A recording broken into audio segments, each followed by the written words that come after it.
So a pretty pleasant summer's evening, if you will. The mist and low cloud likely to thicken up and just drift back inland over parts of eastern England. So again, making for a fairly murky, misty start for many of us to tomorrow morning. Temperatures holding up in double digits in most towns and cities. On to Sunday, and again, for the vast majority, it's looking like a fine, bright day. Starting grey and murky and misty, but that mist and low cloud should disappear. Still one or two showers across southwest England and again over the mountains of Scotland. The mist and low cloud will again cling to some eastern coasts, but for the vast majority, again, dry, brightening up, sunny spells developing and feeling warm in that sunshine as well. Goodbye. That warm feeling inside from Boxed Boilers, sponsors of weather on GB News.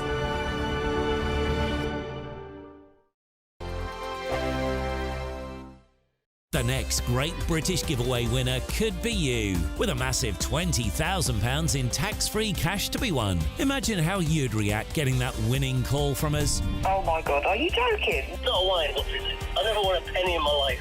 I don't know what to say. Do you know what? I've never won anything like this in my life. Oh my God. Oh God. Oh, it shocks me. This is amazing. For another chance to win £20,000 in tax-free cash, text PRIZE to 63232. Text costs £2 plus one standard network rate message. Or post your name and number to GB05, PO Box 8690, Derby DE1 9TT. UK only. Entrance must be 18 or over. Lines close at 5 p.m. on the 31st of May. Full terms and privacy notice at gbnews.com/win. Please check the closing time if listening or watching on demand. Good luck. Martin Daubney, weekdays from 3 p.m. Rishi Sunak has come out fighting and declared war on what he's called the UK's sick note culture. The country's welfare state bill costs the average taxpayer now £2,000 every single year for every British taxpayer. Astonishing numbers, Catherine, simply mind-bending. 69 billion quid every year now goes on benefits. I paid my tax bill last month. Where did your tax go? I clicked on it. Long-term sickness and benefits is now second only to the NHS on what we spend our tax pound on. This is simply unsustainable. That's exactly what the Prime Minister said. 69 billion a year on long-term sick and disability benefits, projected to rise to 90 billion by the end of the next Parliament if nothing has done. As he said, it is totally, totally unsustainable. And the message from Rishi Sunak really is, tough love. You're going to take your medicine. It's going to be good for you. You may not like it. Let's have a look at what he had to say earlier. Everyone with the potential should be supported, and not just to earn, but to contribute and belong. And we must never tolerate barriers that hold people back from making their contribution and from sharing in that sense of self-worth that comes from feeling part of being something bigger than ourselves. And that is why this is a moral mission, and why the value of work is so central to my vision for welfare reform. Certainly, Rishi Sunak said in the speech, in the period since the pandemic, something has gone wrong. Of course, millions of people had their wages paid by furlough. Now, that was an entirely artificial situation in an exceptional circumstance, but quite a lot of people left the workplace and simply haven't come back.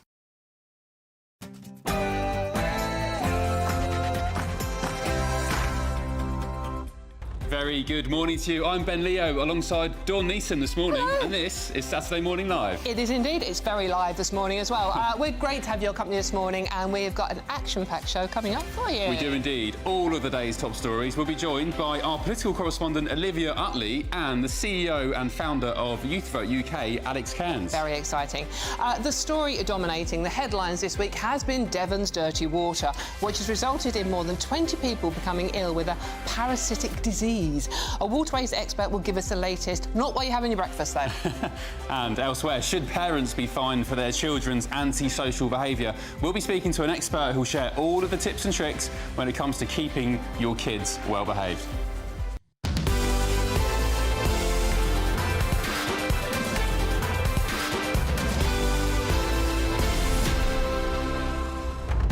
And also, I'm not sure what you guys think about this, but what do you think about tipping in the UK? Because apparently the culture from the United States of tipping for anything from dinner to a taxi drive is coming to Britain. And Dawn, you've just got back from the States. Not just that, I actually was expected to tip someone for picking a tin of a Diet Coke. Basically, it was a tin of Diet Coke from a self-service fridge and taking it up to a till where they scanned it. I was expecting to tip. In a supermarket? You know, it was one of those coffee bars. America does coffee bars. Did you tip?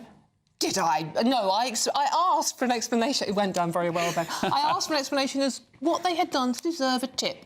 But all this is coming over here now. What was their reaction? There's going to be punch-ups. They thought I was a very rude British person. Ooh. Didn't care. Sent you packing back across the Didn't Atlantic. care. Yeah, well, that's why I'm here. Let us know what you think about that. gbnews.com/your say. I'll be on there in a second. Dawn will as well, so we'll try and read your comments as they come in. But first, here's your news headlines with Sam.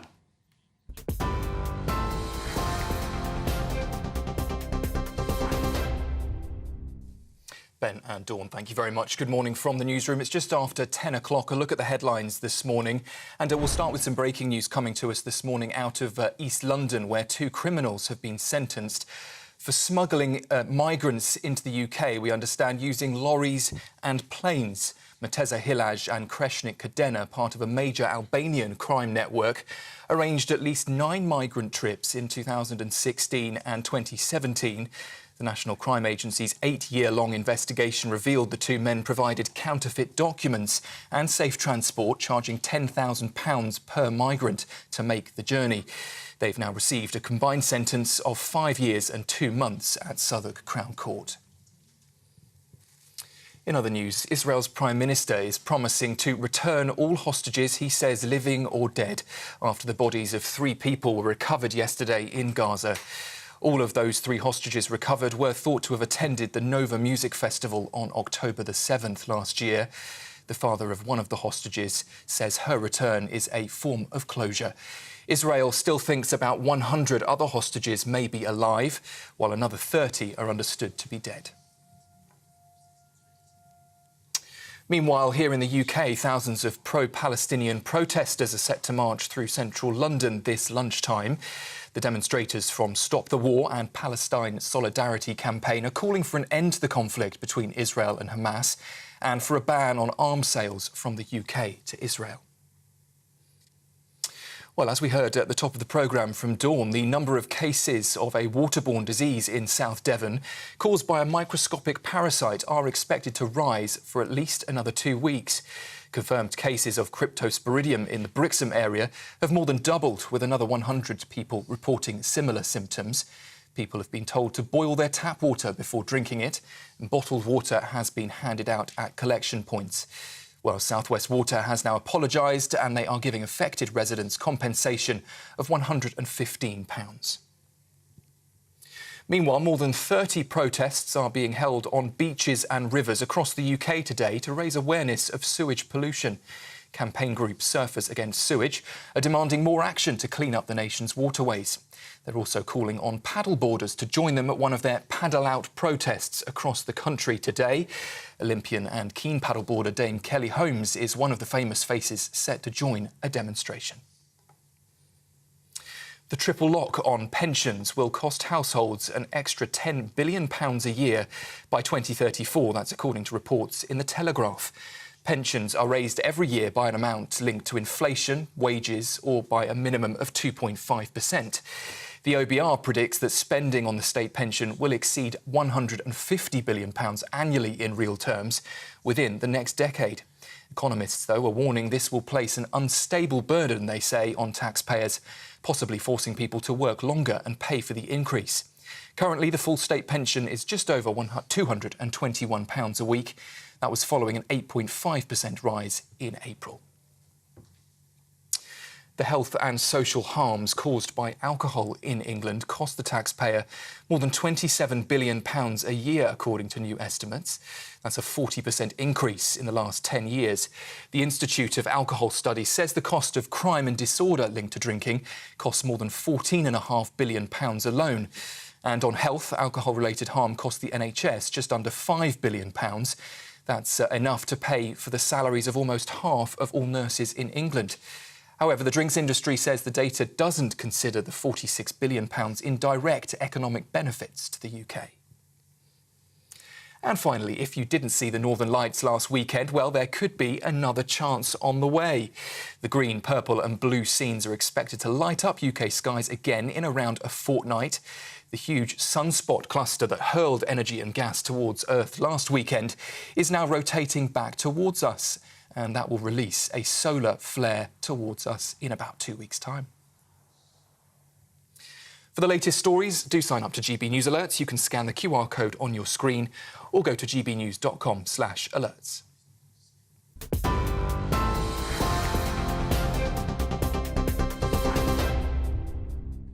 Very good morning to you. 10:06, Ben and Dawn with you on Saturday Morning Live. We were just saying about the Northern Lights. I missed them because I was in bed. I missed them. You were in I missed them America. because I was in America.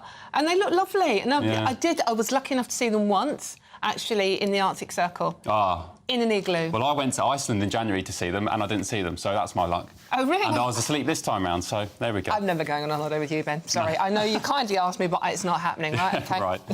Big show coming up, including lots of showbiz news. Can you guess which former Queen of Mean from a famous TV game show is now dating the Queen's ex-husband? Let us know, gbnews.com/your say. Dawn knows, but she's not going to be spilling the beans. I'm not going to give the game away because it's quite a fun quiz to do, isn't it? Yeah, definitely. Bit of a weird one, though. Strange link-up, very strange. Like quite a nice couple, though. Yeah. Yeah. We'll see what you guys think. We're going to reveal all very shortly with Eddie Phillips and Showbiz. But for now, let's get to the top story of the day, which is new provisional data, which has just been released from the Home Office. It shows that the number of illegal migrants crossing the English Channel has reached a new record, with 9,861 attempting the crossing so far this year. Oh, God. The 117 arrivals on Thursday means that a new record has been set for the number of migrants arriving in the country in the first 5 months of any calendar year. Good start. OK, so our political correspondent Olivia Utley is here with us in the studio. Good morning, Olivia. Nice to see you with us. What does this mean for Rishi Sunak's pledge to stop the boats? Because it's not a good start for him, is it? Especially in what is a very pivotal couple of months coming up. I mean, this is an absolutely huge headache for Rishi Sunak. Sunak has been making the point for quite a number of months now that his Stop the Boats plan is working. And actually, until now, it looked like the data was backing him up. Last year, arrivals on small boats were down 41% on the year before.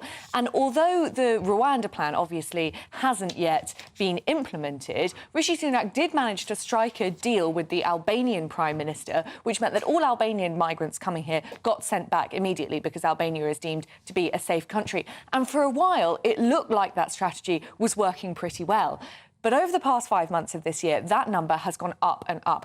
The Prime Minister says that's because we're now seeing an influx of Vietnamese migrants coming over here, which does, in a way, underline exactly the point that Rishi Sunak is making, in that you cannot make bilateral deals with countries over and over again, because whatever you do, there will always be a flow of people who desperately want to come from Britain, from countries all over the world. So you cut off one supply and another will just pop up in its place, which is why Conservative politicians have been saying for such a long time now that we need a solution like offshoring migrants in Rwanda or another third country. Obviously, that plan hasn't worked yet.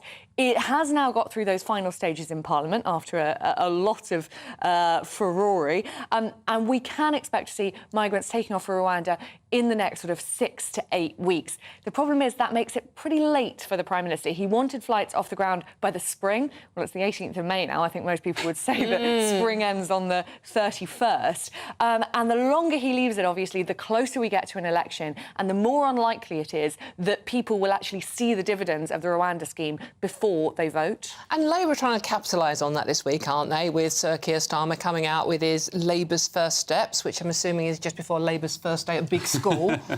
Solid food, who knows? But that's one of his 5 or 6 pledges. I lose the plot with how many pledges they're actually making these days. But they're trying to gain some ground on the migration situation, aren't they? They are. Sort of quite belatedly, Labour has seemed to realise that this is an issue which really, really resonates with the British public. So far, Labour's plan essentially involves hiring 1,000 new caseworkers in the Home Office to try and clear the backlog and get those migrants processed quicker. I mean, Yvette Cooper has a nice way of phrasing it. I think she calls it an army or something, some sort of similar military simile, an army of people clearing the backlog. it does really come down to more pen pushers in the Home Office, and I think there will be quite a lot of voters who aren't really sure if that, as a policy, will cut the mustard. Okie doke. Should we move on to some other stories in the papers doing the rounds today? We're joined by CEO and founder of Youth Vote UK, Alex Cairns. Hi, Good morning, Alex. Morning, Good to guys. see you. Morning. Rent controls. The Shadow Chancellor would give councils powers to cap rent rises. Good idea, bad idea? I think it's a good idea. So a lot of people forget for a long time there was actually legislation that was put in place to actually cap rent. I think to the late 80s. It was obviously changed. I don't know, lots happened since then. But actually, we're seeing now landlords really are kind of taking the mick with rent. You know, a lot of people that rent clearly can't afford to buy. You know, it's a very difficult situation. The average rent price in London is about £1,200. You know, for a lot of young people that I know, every year it's going up by, you know, 7, 8, 9% in some cases. And actually, their wage isn't going up in line with that. So actually, I know, you know, a lot of people argue, but landlords, you know, it's a free market, landlords should be free to do what they want. But actually, if it's forcing people to have to move away, you could argue it's kind of irresponsible to not have any legislation. So in defence of landlords, right, interest rates have rocketed. We had years of 0%, 0.25%, pretty much 0% free money. Now we've been at 4%, 5%, 6%, even up to 8% in some recent times on buy-to-lets. And yet wages haven't gone up, but that's not landlords' fault, is it? The landlords still have to pay their mortgages. And there's an illusion, I think, that landlords are these rich barons with multiple homes. A lot of them have just inherited houses from dead parents. They're struggling to pay the mortgages on their own properties, let alone buy-to-let. So why should landlords subsidise tenants whose wages aren't going up? Because I think, you know, we're going to have a situation where if there isn't legislation there, where they're going to constantly see tenants coming in, can't afford to stay and being moved out. Actually, to be honest, I think there's an argument to be said for both parties here, because if there is some legislation put in place, I think landlords would actually look at, OK, you know, for example, if we can't put it up by more than 5%, potentially there's other ways that we can monetise it. But I think actually, I'm not going to be sympathetic with landlords because I think I'm just not, because I think a lot of stories I've heard, you know, a lot of people I know, you know, the Work With Our organisation have said countless times that landlords aren't interested in their, you know, their wage increase. They're just interested in making more money. And I think it's a tough time for everyone. I think I've covered this story before, and I completely see where you're coming from a sort of ideological perspective.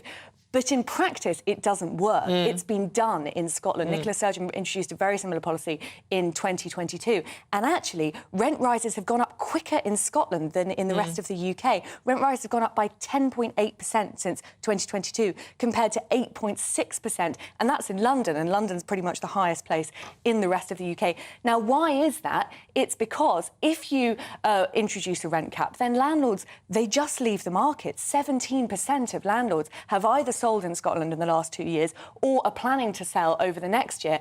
And ideally, obviously, you get into a situation where those houses go on the market, they flood the market, meaning that the price of those houses goes down and people who were renting are able to buy. In practice, we know that doesn't work because people just don't have the deposits. So instead, what you get into is a situation where there's a smaller supply of houses and just as many people renting. And so, counterintuitively, you get rent prices going up. This story comes from Rachel Reeves, the Shadow Chancellor, who has suggested that it might be applicable in some areas, but instantly it was cold water poured on it by the Labour Party saying this is not a Labour policy. So there seems to be some division in the Labour Party as well as in the Conservative Party. Absolutely, and I think we should be a bit careful about that. Rachel Reeves has suggested that she personally might be in favour of the idea, but what she's actually said is that she wouldn't rule out allowing councils to introduce rent control if they wanted to throughout the country, which obviously is a very different kettle of fish from what Nicola Sturgeon did, which was introduce rent controls herself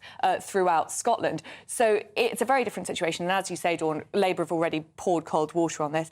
But if it is a sort of pet project of the Shadow Chancellor, you can see it happening anyway. But it's interesting because actually, you know, when we poll young people, a lot of young people are in favour of it. I think actually it polls well, and I think Labour have actually got to look at this and think, can we sit down with landlords? Can we sit down with potentially, let's be honest, the majority of people that rent tend to be younger because obviously, you know, they have not got on the housing ladder. And actually there's got to be a way of finding a solution, because at the moment there isn't a solution and people are having to move further and further away because they can't afford their rent price, and then people can't afford to buy. So, you know, they can't all move back with mum and dad. There's no solution. Building more houses might be.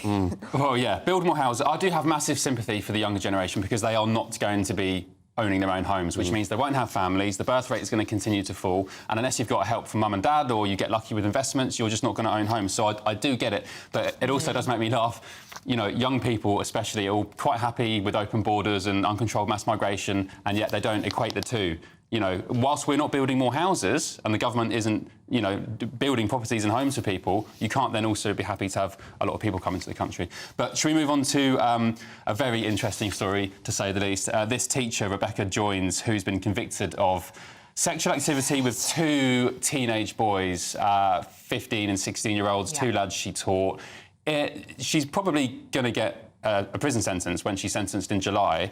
Is it different that it's a woman and not a man? Should we be treating her differently? I mean, not really, I don't think. There is the argument that she has a baby and, you know, is it right to... She had a baby with one of the 15-year-olds. Which is not a great situation. No. But the situation now is that she is the mother of a small child and, you know, is it sensible to send her to prison? Perhaps there should be sort of clemency, leniency on that front. But should she be treated any differently to a man in the same situation? I mean, probably not. That is a 15-year-old boy who has been groomed over a number of months. And then, absolutely bizarrely, while she was on bail, having been arrested for having a sort of affair with one 16-year-old boy, she goes and has an affair with another one. But Alex, there is this reaction out there that it would be worse if it was an older man grooming a teenage girl than, you know, a 15-year-old boy having an affair with a woman in her early 20s, as she was. Yeah, I think there is double standards sometimes on this. I think for whatever reason, the public have a different perception. You know, as you say, they maybe have a little bit more sympathy for someone that's going to potentially be a mum. But what I would say, and obviously, you know, I wasn't in school that long ago, you know, in classrooms, I think there needs to be more training around how teachers deal with so-called lad banter. Because actually the story talks about a lot of the guys were saying, oh, miss, you look so sexy today, and making lots of comments, and obviously it kind of fed her ego. And actually there needs to be a way where teachers are trained to make sure that they can enjoy the compliments without engaging, because it's a very fine line. And once you engage once, potentially, because I've seen it firsthand, and even in the school I went to, it just becomes a thing where you're tempted, and temptation is a difficult thing. You know, I know we laugh about it, but it's just true. confessed to being tempted by a teacher. Live on air, yeah. Don't tell us more, Alex. It is every young lad's dream, I'm just going to say it now, to get with their teacher. Why not? Just go for it. You fancy your teachers, right? But the thing that gets me with this story is that she made a father of one of those young lads. And becoming a father, I speak as one of 2 young boys, is a very special occasion. You want to do it with someone you love. It's something you dream of for many, many decades. Finally, when you're ready, you do it, and you do it with someone you love and, you know, you're in a solid relationship with. Not your teacher who's sleeping with you and your mates because she just split up from her long-term boyfriend. That's the bit that gets me. No, I agree. And I think this is where, you know, you are in a duty of care. You need to understand that, you know, people will make comments to you, but you're there to teach them. There's a very fine line, and you need to make sure that, actually, if you think that there is too much banter in that class, you've got to go to senior management and actually say that some of these comments are coming my way, how do I deal with it? Because I think sometimes teachers maybe, you know, it's a difficult job. I don't know if they're always equipped to deal with those situations, and then this happens if they're not given the right training. I think that's quite a kind interpretation. Should we move swiftly on? One thing is you've both confessed to fancying your teacher, and if you are a former teacher of these 2, please do inform. Olivia, are you a big tipper? Well, I'm finding it quite annoying now in London. I think it's very true that the American culture has come over here. Quite often in restaurants, you'll see 15% immediately added to the bill without getting any say. You know, if there's been particularly good service, of course, I'm happy to tip. But sometimes you get sort of 8 different waiters over the course of a meal. None of them have given you any kind of personal service. And then you're expected to pay another 15%, presumably because the business doesn't want to pay proper wages. By the way, what is the tipping rate? Is it? I normally tip 10%, but people call me a cheapskate. Apparently, I think 10% is about right. 10%. Yeah, it's now, it used to be 10 to 12.5%. Yeah. Now it seems to be 12.5%. Yeah, and it's sneaked up. But because we're British, unless you're me in America, obviously, because we're British, we don't like to say, you know, you've had OK service, but you get the bill at the end of it, and you don't like to say, well, I'm sorry, I'm not putting a tip. It takes someone quite brave to do that, unless it's been spectacularly bad service. I used to be very embarrassed when my mum would do that in a restaurant, and now I'm on the other side of it and I do. You know what my mum used to do? We'd leave a tip in a restaurant, and my mum, I have vivid memories, sorry, Mum, if you're watching, she would scoop up the tip from the table and pocket it on the way out. And I see her doing it. Oh, no. Simply because she didn't believe in tipping, not because they hadn't done a bad job, but it just wasn't in the culture, especially of, you know, older generations. Sorry again, Mum. But, you know, I think it's more of a younger thing, isn't it, this tipping? Yeah, I think it's interesting because, you know, I know people that work in hospitality. I think if you don't have a tipping system and you leave it to people to tip, a lot of the data suggests a lot of people don't tip. So I think you can argue that maybe there's a way. 12.5%, I think, is the standard rate that they put on bills in a lot of restaurants. I think that's quite high. So maybe there should be a base rate where it's 5% standard, and if you want to add more, you do. But I think we see the reason that they're bringing it in is because a lot of people on minimum wage that work in hospitality, if there isn't a tipping system, people don't voluntarily, as you say, they don't want to tip because they think, oh, you know, it's such a, I don't need to tip. But actually, if you look at it from the hospitality perspective, people actually don't earn a lot, you know. So... Would you tip a takeaway guy that dropped a curry to your door? See, that's just what I was going to say. I don't really understand why hospitality, particularly, you know, if you go into a shop and someone gives you fantastic service, they're getting all your clothes in the right size and they say, you know, oh, that really suits you. Oh, wait, I think you should... You wouldn't think to tip them because there doesn't seem to be that tipping culture in retail. And I can understand people in hospitality aren't paid. Yeah, I'm not suggesting it's brought in. But it does seem to be a bit of a... It does seem to be a bit unequal. I don't really know why hospitality is treated differently. People should just be paid an honest wage for doing an honest job, shouldn't they? That's the bottom line here. Yeah. Would you tip a takeaway driver that comes to your door? I asked this again because I always do, and my wife always says, why are you tipping them? But because they are very poorly paid. I mean, you've already spent 40 quid on a takeaway. Why are you tipping them? Another American story that you meant to leave money for the cleaners, housekeeping in your room, and ours was so bad they literally threw a toilet roll at me when I asked for another one, and then they expected me to leave money for them. Maybe they thought it was Halloween. Is Halloween on a different date in America? Why Halloween? You know, you lob toilet rolls over trees. I thought you were referring to my looks. Oh, no, you're not scared. No. Beautiful, Dawn. Thank you. Most glamorous woman at GBNews. This is going to go so well today, isn't it? Here we go. Right, Olivia Utley, Alex Cairns, thank you very much. Good start. Coming up, is it time we started punishing parents for their kids' bad behaviour in public? But up next, is Britain's tap water toxic? And I want to know, we're going to be speaking to a water expert, should we start looking into these water filters that go into the pipes? You plug them in underneath the tap, or even bigger, you get massive sort of steel filters that take away all the heavy metals and chemicals in the water. Is that something we need to look at? We're going to be speaking to a waterways expert who will tell us all about the dirty water infecting Devon very shortly. This is Saturday Morning Live on GB News, Britain's news channel.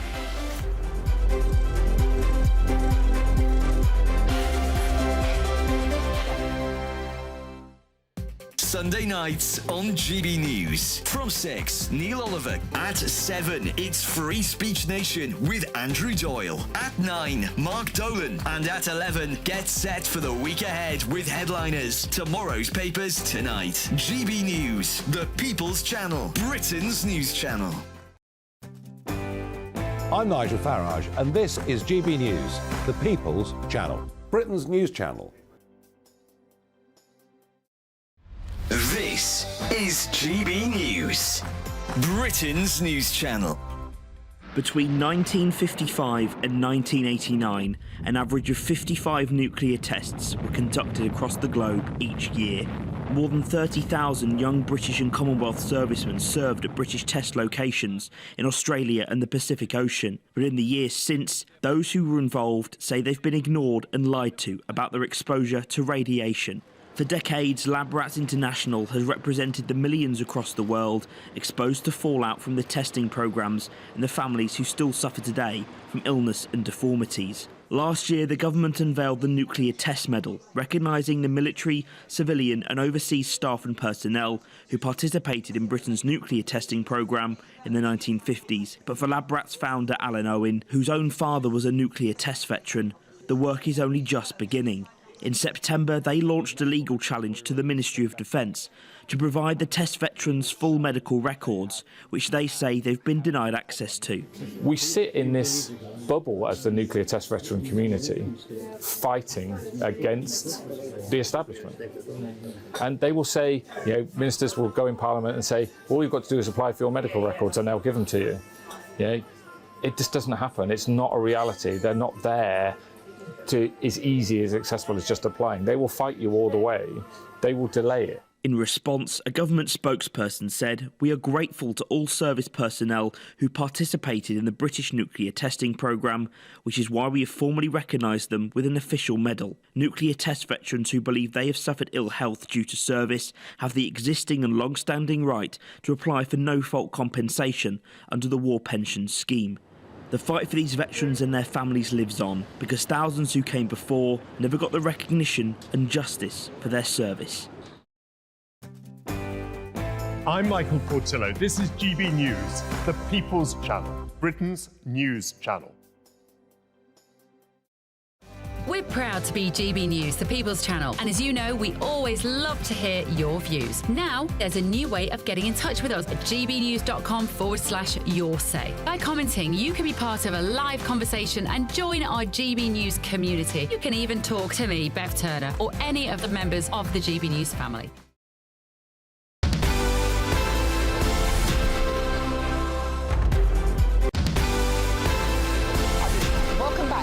Good morning. Hope you're having a wonderful Saturday out there. Now, don't forget, keep sending in your messages and questions about the topics in the news this week. We're chatting with our panel guests later.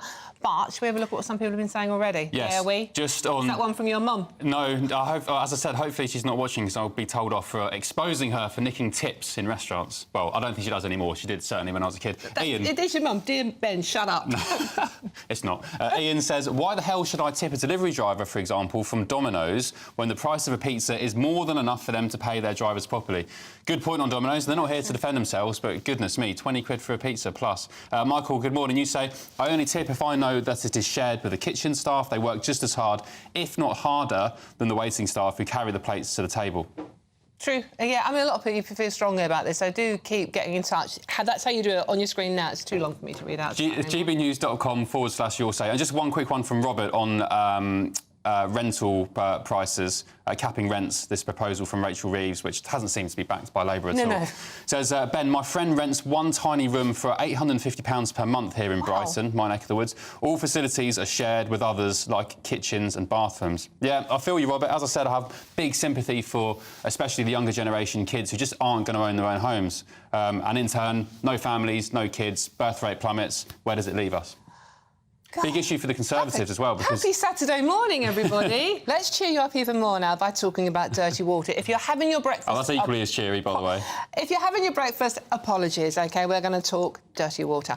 Now, around 16,000 businesses and households in Devon have this week been warned to boil their tap water before drinking it or even cleaning their teeth due to a parasite outbreak. Grim. The UK Health Security Agency announced yesterday that cases of the parasitic waterborne disease had doubled, with the number of cases confirmed to around, is it 40? I think it's over 46 now, 46, actually. yeah. Other cases of sickness and diarrhoea are also under investigation. South West Water have said that it was possible the contamination of the water supply was caused by cattle manure after a damaged air valve on a pipe in a field containing cows were identified as a potential source. So after a week where schools were closed in the local area and businesses were thrown into chaos, what's the situation now in the South West? We're joined by the founder of Waterways Protection, Philip Greenwood. Good morning, Philip. Thank you for joining us. Good morning. What's going on then? Is it still safe to drink water in the Southwest yet, or is it still going on, the problem? Well, the problem is still going on. They've not solved it. The breakout of cryptosporidium, it's a bit of a tongue twister. I'm glad you said that one. I was dreading that coming up. You know, I had to practice the name, actually. Pronounced a couple of times before it got but cryptosporidium. And there's a whole bunch more. We've got this cryptosporidium today, which... it basically comes from animal poo or human poo. So what's actually happened is our faecal matter or animal faecal matter, they're saying possibly, they don't know for sure, has entered the clean water system. So now, you know, the people of that area, Devon, are now drinking their own waste or the waste of animals, which is really, it's not a surprise. I mean, the networks, not only South West Water, let's just get one thing straight. South West Water doesn't exist. It's an operational name for Lazard Investments, for BlackRock, for Vanguard. Lazard are the single largest shareholder in South West Water, in Pennant Group, which owns South Water. Oh, that's interesting. I remember BlackRock are a big shareholder, are they? BlackRock, they're a big shareholder. They own over 5.1%. Lazard is the single largest shareholder in Pennant Group. Pennant Group owns South West Water, owns Bristol Water, owns Bournemouth Water. So, Philip, I have a key question. Is this an example of Britain in decline, or does this happen elsewhere in Europe now and then? I mean, is it a particularly out-of-the-norm situation? OK, this is a very out-of-the-norm situation. I mean, what we had when Brexit happened, the water companies were given a green light. Well, the European regulations are going to be going soon, so, you know, you're OK. They started to slide. OK, I'm not saying it was perfect before then, but it started to slide. And then when we had the virus, the COVID-19 virus, then the water companies just saw that as a green light to pollute at will. And don't forget, we've got over 10,000 illegal sewage pipes from the water companies up and down the country, pumping into every single nook and cranny, including underwater aquifers, OK, which are pure, pristine underwater, that they're just simply dumping sewage in. It's beyond... It's not just the South West. This is happening all over the country. We've had stories from Windermere this week as well. And polluted water-related hospital admissions are up 60% in 10 years. Meanwhile, I'm just picking out Thames Water because I happen to live in the Thames Water area. Thames Water, £18 billion in debt, going to put their bills up to ordinary punters by 40%, potentially. Meanwhile, they paid £37.5 million in dividends to shareholders. Why aren't they fixing their pipes? Because they don't have to, because the American institutions that own the companies have a fiduciary responsibility, duty to their shareholders, and their shareholders say you make profit at any cost. So if they can extract more money, they will. They are financial pariahs. The only person with any authority in the UK to stop them doing this is the PM. It's not the water ministers, it's not the EA, it's not DEFRA, it's the PM, currently Rishi Sunak. So Rishi Sunak right now is busy attacking disabled people, things like this. But what he really should be focused on is stopping this biological warfare which has been happening to the UK. Because pretty soon, what you need to understand is pretty soon is when all the rivers and the seas are completely polluted, because of all the raw sewage, we're going to have things like super viruses that are going to come next. This cryptosporidium we've got now is nothing. We've got so much more coming down the line. Worse than COVID. So Ofwat, Philip, are completely useless, basically. They're meant to be the watchdog looking after what the water companies are doing, but they're completely useless. Well, what you've got to remember with Ofwat are there to regulate the financial and the management aspect of the water companies. And the EA and DEFRA, they're there to monitor the day-to-day physical activities. But yes, Ofwat, in terms of the regulation of the financial side, worse than useless, less than useless. OK. Philip, very quickly in 10 seconds, should we look at buying water filters? Because I saw an advert for one on Instagram yesterday. They looked very interesting. Do they work? I mean, literally, you don't have a choice. You can't keep having plastic water because it's full of microplastics. So you need to get a proper water filter, attach it to your tap, reverse osmosis, and that's the way you've got to do it, because you can't trust the drinking water in this country. Thank you, Philip. Good stuff. So if you're just enjoying a cup of tea in the morning from the tap, enjoy. Good luck. It's been nice knowing you. Philip Greenwood, Waterways Protection, thank you very much there.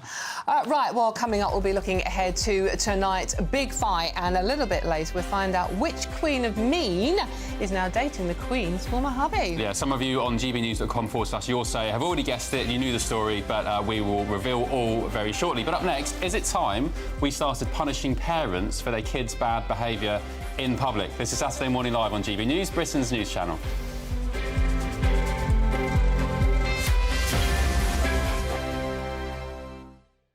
Join me, Camilla Tominey, every Sunday at 9:30 when I'll be interviewing the key players in British politics and taking them to task. This report basically says that he's not fit to stand trial. With an upcoming election looming over Westminster, now is the time for clear, honest answers. I agree. And that's precisely what I'll get. Is he indecisive? Incompetent? That's the Camilla Tominey Show at 9:30 every Sunday on GB News, the People's Channel, Britain's election channel. I'm Nana Acquia. This is GB News, Britain's news channel. Nana Queer. Weekends from 3 p.m. Next up, though, Prince Harry, the Duke of Sussex, did not see Charles during the trip to London this week. It was reported, according to the Times, there are different versions of the story, depending on who asked who, whether they should see who. It's all a bit complicated. The King agreed, apparently, to request from the Duke of Sussex to stay in a royal residence for the last week of his trip to London, mindful that his youngest son no longer has an official UK residence. That's what's reported. In the event, however, Harry is thought to have chosen to stay in a hotel during his 3-day visit. Meanwhile, an official scheme to deliver portraits of the King has been extended, and it now includes hospital, Coast Guard centres, job centres, universities, Church of England, churches and other public institutions. Well, let's welcome back to my clashers Lord Daniel Moylan, Conservative member of the House of Lords, and also Norman Baker, former Liberal Democrat minister. Right, Daniel, what do you think, then? Have you been following this royal story with Prince Harry coming to the UK and not seeing his father? No. To be perfectly honest, I don't find the whole Prince Harry thing terribly interesting. And let's put this in an historical perspective. This is mild stuff. I mean, George III in the 18th century famously got on extremely badly with all his sons, who were absolutely brutal to him and completely horrible during his long reign. And Edward III not only deposed his father, he was almost certainly party to the plot to murder him later. So, you know, just not turning up while the King's at a garden party and so on. This is all very mild stuff. It's not very interesting in the historical perspective. Fathers and sons argue, that includes kings. He hasn't actually set about to achieve any of his historical precedents. He's just sort of going to live in California, which is relatively mild compared to what has happened in the past. GB News is Britain's election channel. And when the big stories break, we're tackling them on Britain's newsroom. When we disagree, and we disagree a lot, it's even livelier than normal. We don't disagree that much. We do. His comedy, though, is revolting. I knew her, and unlike you. That explains Beverly Turner's temperament. It's a bit frothy in here, isn't it? He'll have one of me one day. Yeah, for dartball practice. Britain's newsroom on GB News. Weekdays, 9:30 a.m. GB News, the People's Channel, Britain's news channel.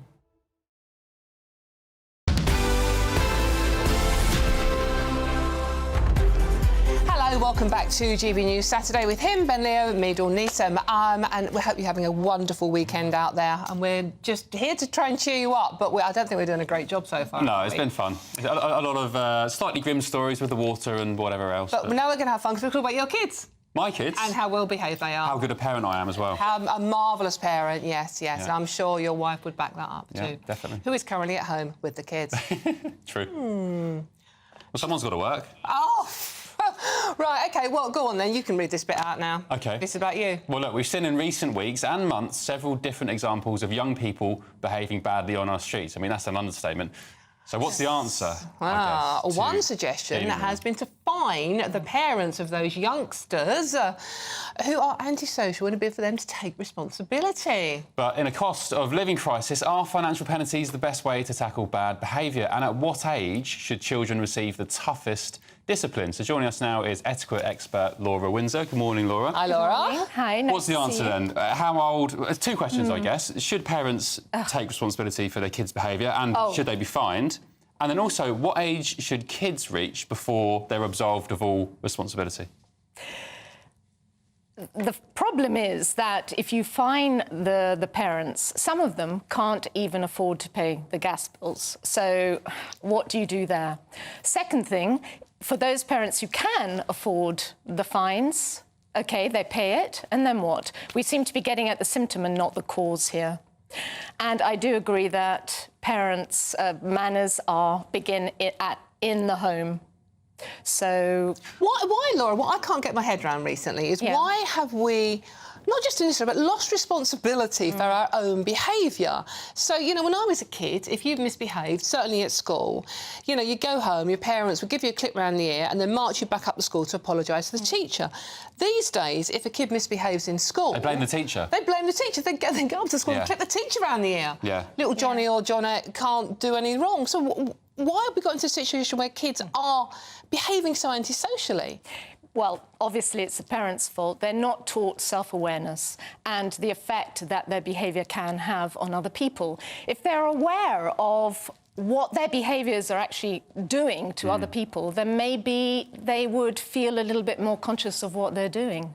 And am I, without getting too deep into this, is this a generational thing? Because you've got not necessarily kids of a young age having kids, but mentally kids, immature people having kids who maybe didn't themselves have the best childhood, weren't taught manners and etiquette, then they're having kids and they haven't got the knowledge or the expertise to hand down to them. That's right, they don't have the know-how. So where do they get their instruction from? Perhaps children, when they're very little, up to about 6 years of age, they take in everything. They're like little sponges, aren't they? Incredible, yeah. And they're surrounded by behaviours from their parents, the schools, the peers. There doesn't seem to be enough role models. Do you not think you talked about fines, saying that, you know, who's going to be able to afford a fine if you can't pay your gas bill? If you're middle class and you've got a bit of wedge in your bank, it's not going to touch the sides. What about means tested, taking fines out of, say, benefit payments? If you're earning 400k a year, a certain percentage of your salary?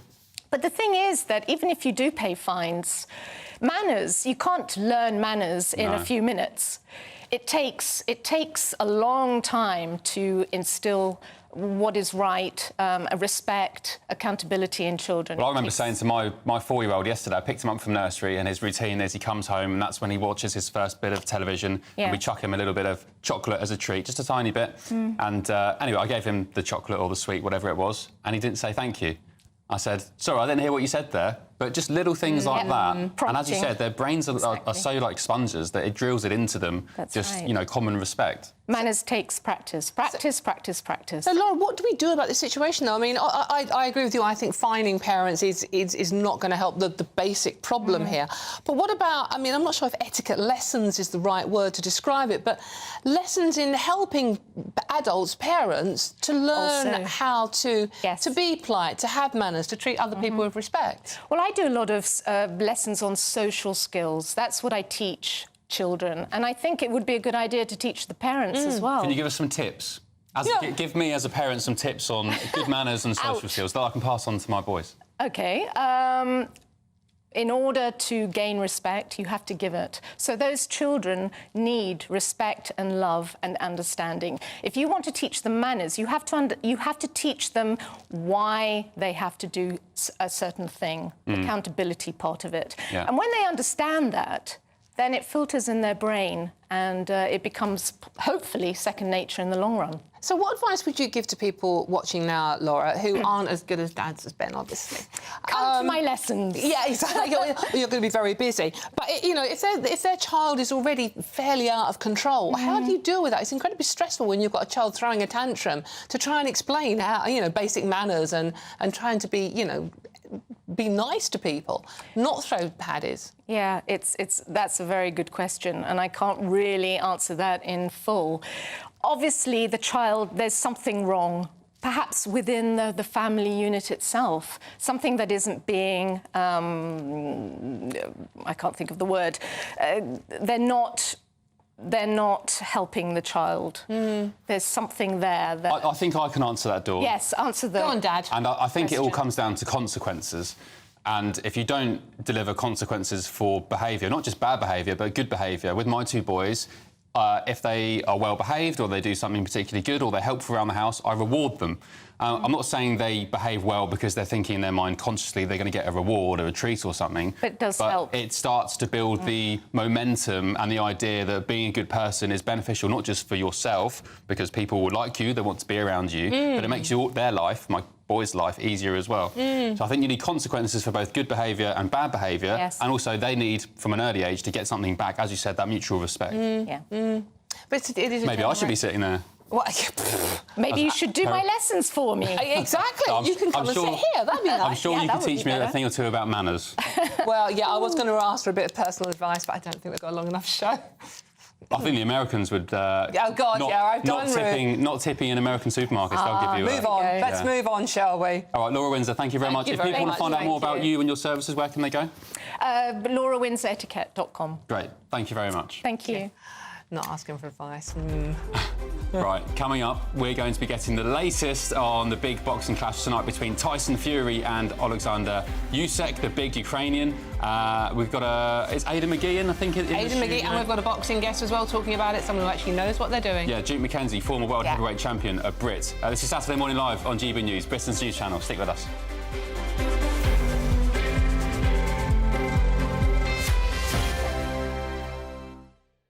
Good morning. Welcome to your latest weather update from the Met Office here on GB News. Bit of a murky start to the weekend for many of us, but most of us will see some warm spells of sunshine today.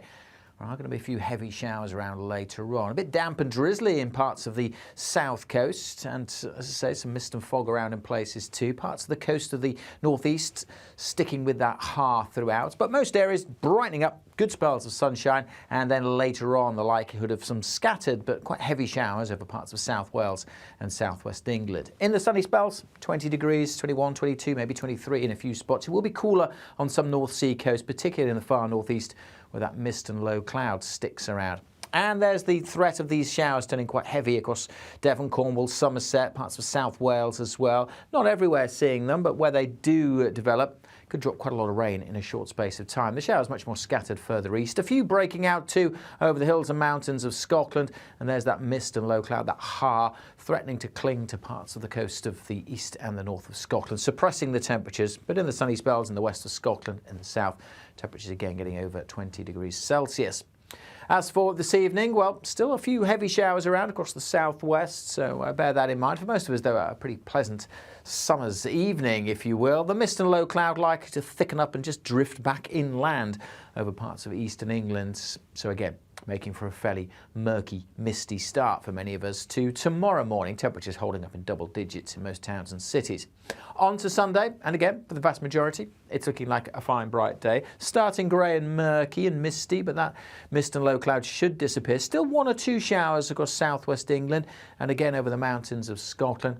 The mist and low cloud will again cling to some eastern coasts, but for the vast majority, again, dry, brightening up, sunny spells developing and feeling warm in that sunshine as well.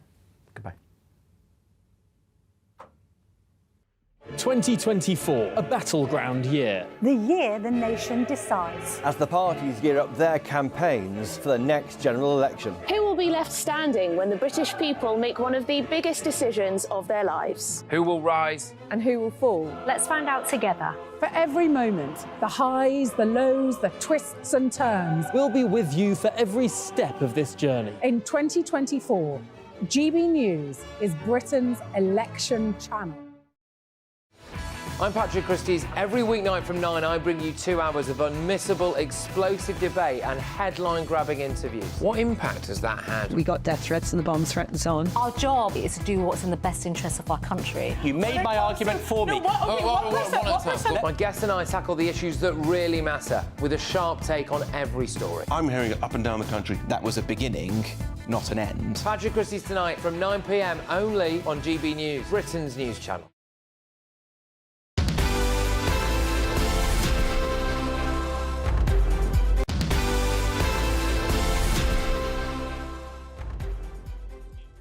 Good morning, 10:48. Ben and Dawn with you on Saturday Morning Live on GB News. Now, big fight tonight in Riyadh in Saudi Arabia.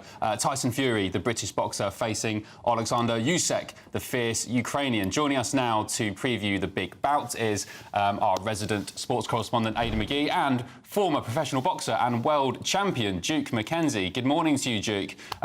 Give us a flavour of tonight then. What does it mean in terms of the legacy of Tyson Fury? He's bidding to become the undisputed world champion, who last was, as far as I remember, was it Lennox Lewis? 25 years ago. Yeah, Lennox Lewis.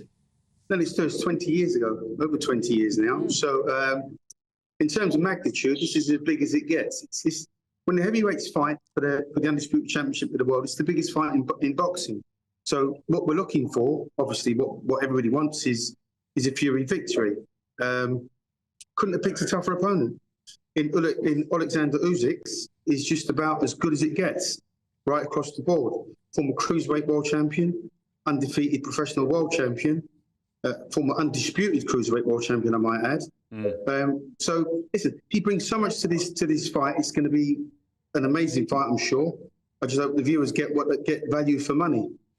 Duke, it's Aidan here. I wondered if we might be guilty, as we often are, as a part of a British audience, of underestimating Alexander Usyk. He's highly skilled, isn't he? Yeah, listen, he's a southpaw. All right, he's a little bit on the small side, but when you fight a bigger guy, if you're a smaller guy and you're fighting a bigger guy, then you set a really, really quick pace and you make the bigger guy fight at a harder pace.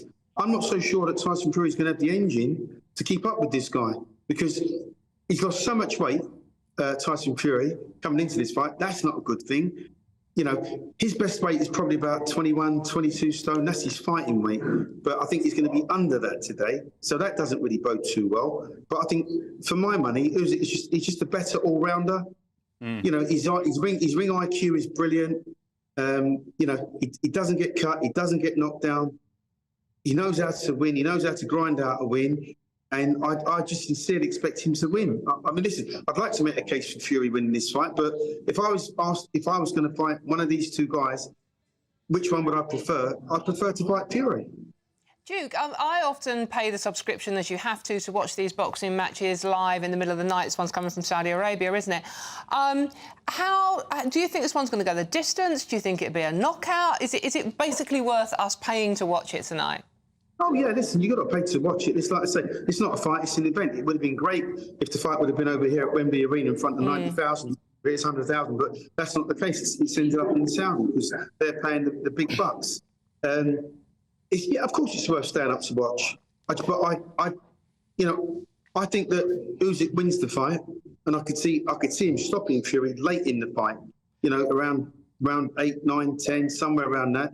Because, you know, this guy's got the world of his country. He's got the whole country that he's fighting for. And some guys shrink under that sort of pressure, but this guy actually thrives to it and rises to it. So I would imagine he'll set a really, really quick pace to get under them big long caterpillar arms of Fury, and he'll work him out on the inside.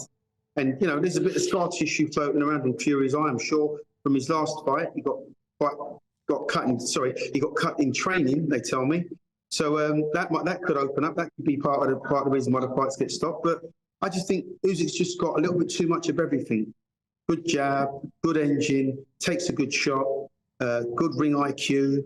It's going to take it would take an exceptional Tyson Fury to beat him.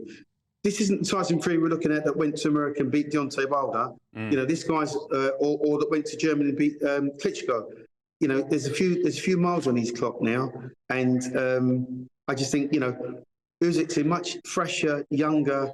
I think he's 36, 37 years of age. He's a younger, fresher. His engine's just far better for me. Duke, can I just ask you about you mentioned it just then, you referenced it, the gash that opened up during training a few months ago. Are you concerned about that? I think we'll probably learn a bit about his stance, won't we, as regards whether he's prepared to protect it. And if he is protecting it, then I suppose Usyk will probably move in for the kill. Well, yeah, I mean, listen, he wouldn't be fighting if he never got medical clearance from the world-governing body, you know, as far as that cut is concerned. I hope it doesn't open up, because obviously what we don't want is a fight stopped on cuts. But you can't bear that out. You can't rule that one out. Could get stopped on cuts, and then we're going to have it'll be more controversial. We'll have more controversial ending than what we first anticipated. But I think there's going to be controversy right across the board in this one tonight, because this is Tyson Fury we're talking about, who never knows what he's going to do when he's going to do it. You know, he's almost like a walking time bomb. They say that he's been quite calm in training. This is sort of paramount for him. But, I mean, listen, nerves can take a toll on any fight. It doesn't matter who you are, whether you're Mike Tyson or a flyweight boxer. It doesn't really matter who you are. Nerves can take a hold of you, and maybe that's just his nervous side coming out a little bit, because the reality is the fight's only a few hours away. Duke, very, very quickly, one final question. The prize tonight is a £150 million prize purse. Is there too much money in boxing? Is it ruining it? Just very quickly. No, I don't think it's ruining the sport. Listen, if anything else, it's going to entice younger kids to get involved in sports, because they're going to see that as a bit of a golden carrot. So, listen, the fact that the fight's gone to Saudi and there's a lot of money involved, I think it's great for the sport. All right, Duke, thanks very much for being with us. Appreciate it. Enjoy the fight tonight. And to you, Aidan. Thank you. Cheers, guys. Stick with us on Saturday Morning Live. More to come, including our Showbiz. Back in just a tick.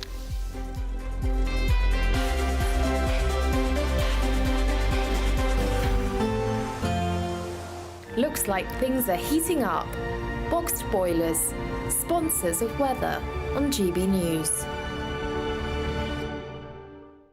Hello, welcome to your GB News weather forecast from the Met Office. Sunny spells for some today, but also some heavy showers in the south, and some of these could turn thundery as well. So looking at the bigger picture, we've got higher pressure situated out towards the west, but low pressure in the east, and this has given a focus for some cloud and patchy outbreaks of rain across the southeast this morning.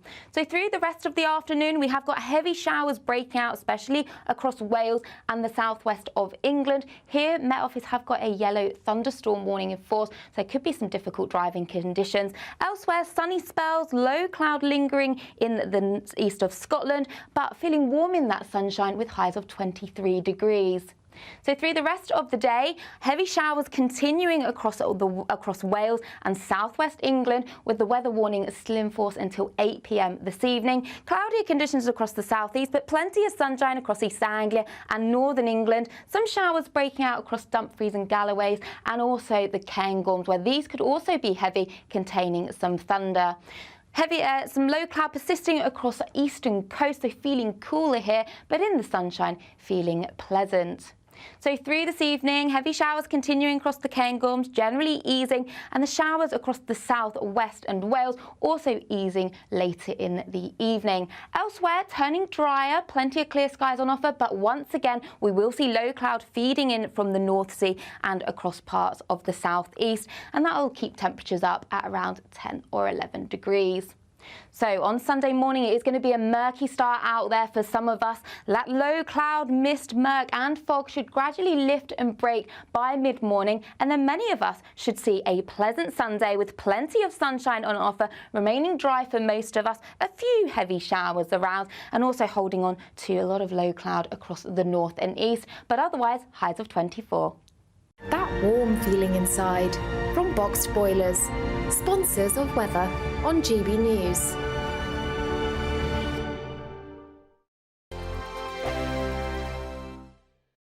It's the biggest cash prize we've given away to date. An incredible £20,000 that you could use however you like. And because it's totally tax-free, every single penny will be in your bank account to do whatever you like with. £20,000 in tax-free cash really could be yours this summer. Hurry, you've got to be in it to win it. For another chance to win £20,000 in tax-free cash, text PRIZE to 63232. Text costs £2 plus one standard network rate message. Or post your name and number to GB05, PO Box 8690, Derby DE1 9TT. UK only. Entrance must be 18 or over. Lines close at 5 p.m. on the 31st of May. Full terms and privacy notice at gbnews.com/win. Please check the closing time if listening or watching on demand. Good luck.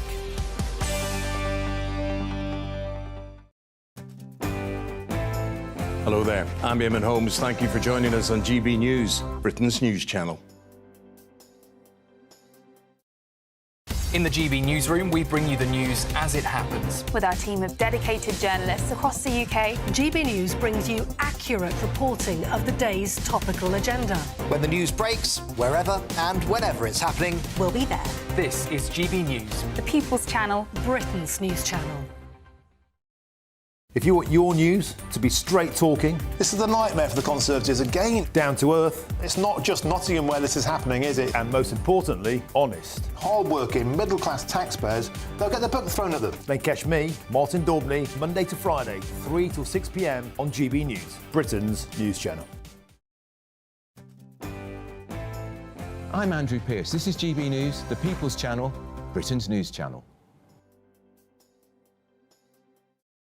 GB News is Britain's election channel. And when the big stories break, we're tackling them on Britain's newsroom. When we disagree, and we disagree a lot, it's even livelier than normal. We don't disagree that much. We do. His comedy, though, is revolting. I knew her, and unlike you. That explains Beverly Turner's temperament. It's a bit frothy in here, isn't it? He'll have one of me one day. For dartball practice. Britain's newsroom on GB News. Weekdays, 9:30 a.m. GB News, the People's Channel, Britain's news channel. We're proud to be GB News, the People's Channel, and as you know, we always love to hear your views. Now, there's a new way of getting in touch with us at gbnews.com/your say. By commenting, you can be part of a live conversation and join our GB News community. You can even talk to me, Bev Turner, or any of the members of the GB News family. I'm Isabel Webster. Thanks for joining us on GB News, Britain's news channel.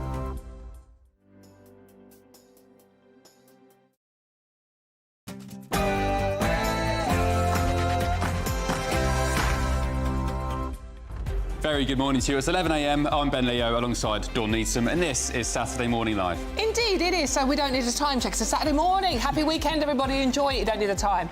It's great to have your company this morning, and we have got an action-packed show coming up for you. We do indeed. All the day's top stories with CEO and founder of Youth Vote UK, Alex Cairns, and a special guest, broadcaster and former police chief, Peter Blexley. Ooh, there they are, looking gorgeous.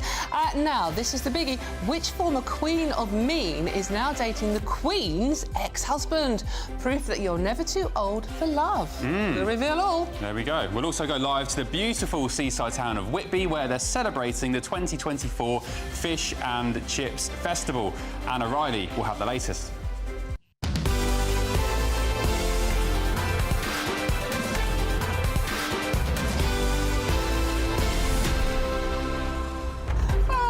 He can't say chips. Did you say chips? We think he said chips. It said ships in the auto, as in ships buoying on the sea. Fish and chips. Chips. Fish and chips. Yeah, it wasn't going to be ships, Ben, was it? Oh, it is ships. They're telling us now it's ships. It is ships. There What's we go. wrong with chips? Apologise. Apologise. I apologise profoundly. It's fish and chips. Fish and chips. In any case.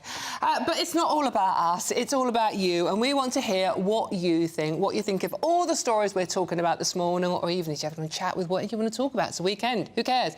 Send your views and post your comments by visiting gbnews.com. Your say. Yep, but before we do anything else, Sam Francis has all your news headlines.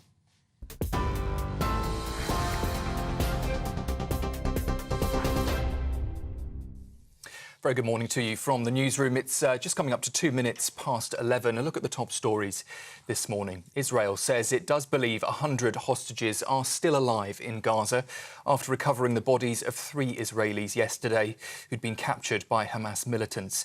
The Israeli Defence Forces says it's been battling more fighters in the Jabalia refugee camp overnight.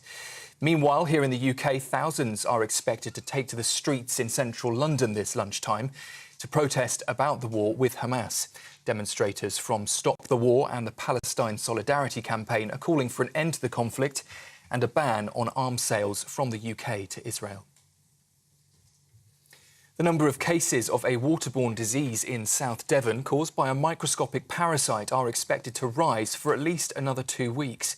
Confirmed cases of Cryptosporidium in the Brixham area have more than doubled to now 46, with another 100 people reporting similar symptoms. People have been told to boil their tap water before drinking it. Bottled water has also been handed out at collection points. South West Water have now apologised to customers, and they're giving affected residents compensation of £115. Well, meanwhile, protesters are demanding more action to clean up the nation's rivers and coasts, calling on the regulator to now step in. Campaign group Surfers Against Sewage are paddling out from beaches in more than 30 locations from Cornwall to Edinburgh, demanding more action to stop pollution in the waters. Olympian and keen paddleboarder Dame Kelly Holmes is one of the famous faces set to join a demonstration on the south coast. Well, we've heard this morning that a former Church of England priest has been charged with child sex offences dating back to the late 1990s. 8-year-old Ilford Whittaker, who changed his name from Colin Pritchard after he was convicted of a separate offence in 2008, has been charged with rape and gross indecency with a boy aged under 14, now a man in his 30s. He was serving at a church in East Sussex at the time. He'll appear in court on the 10th of June. 2 East London criminals have been sentenced for smuggling migrants into the UK using lorries and light aircraft. Mateza Hilaj and Krishnik Kadena, part of the major Albanian crime network, arranged at least 9 migrant trips in 2016 and 2017. The National Crime Agency's 8-year-long investigation revealed the 2 men had provided counterfeit documents for safe transport, charging £10,000 per person. They've received combined sentences of 5 years and 2 months at court. Almost 80 people over the age of 65 are dying each day in England, according to new figures, while still waiting to receive social care. Charities and campaigners are calling on politicians to address the problem, accusing the government of a lack of investment. However, the Department for Health and Social Care says that up to £8.6 billion has been made available in additional funding over 2 years. The leader of the Liberal Democrats claims the Scottish government's neglected mental health care services there. Ed Davey, who's in Scotland to address his party's conference today, is calling for a tax paid by social media companies to be trebled to help fund services. He says this would raise an additional £9.5 billion for the UK over the next 5 years, of which £770 million he says he would allocate to Scotland. And finally, some weather news. A yellow weather warning for thunderstorms has been issued by the Met Office for parts of Wales and southwest England. Slow-moving heavy showers and lightning strikes are expected to hit between 1 o'clock and 8 o'clock this evening, potentially triggering flooding across the country. Some areas, we understand, could see up to 4 or 5 centimetres of rain. For the latest stories, you can sign up to GB News Alerts by scanning the code on your screen or go to our website gbnews.com/alerts. Now, though, it's back to Ben and Dawn.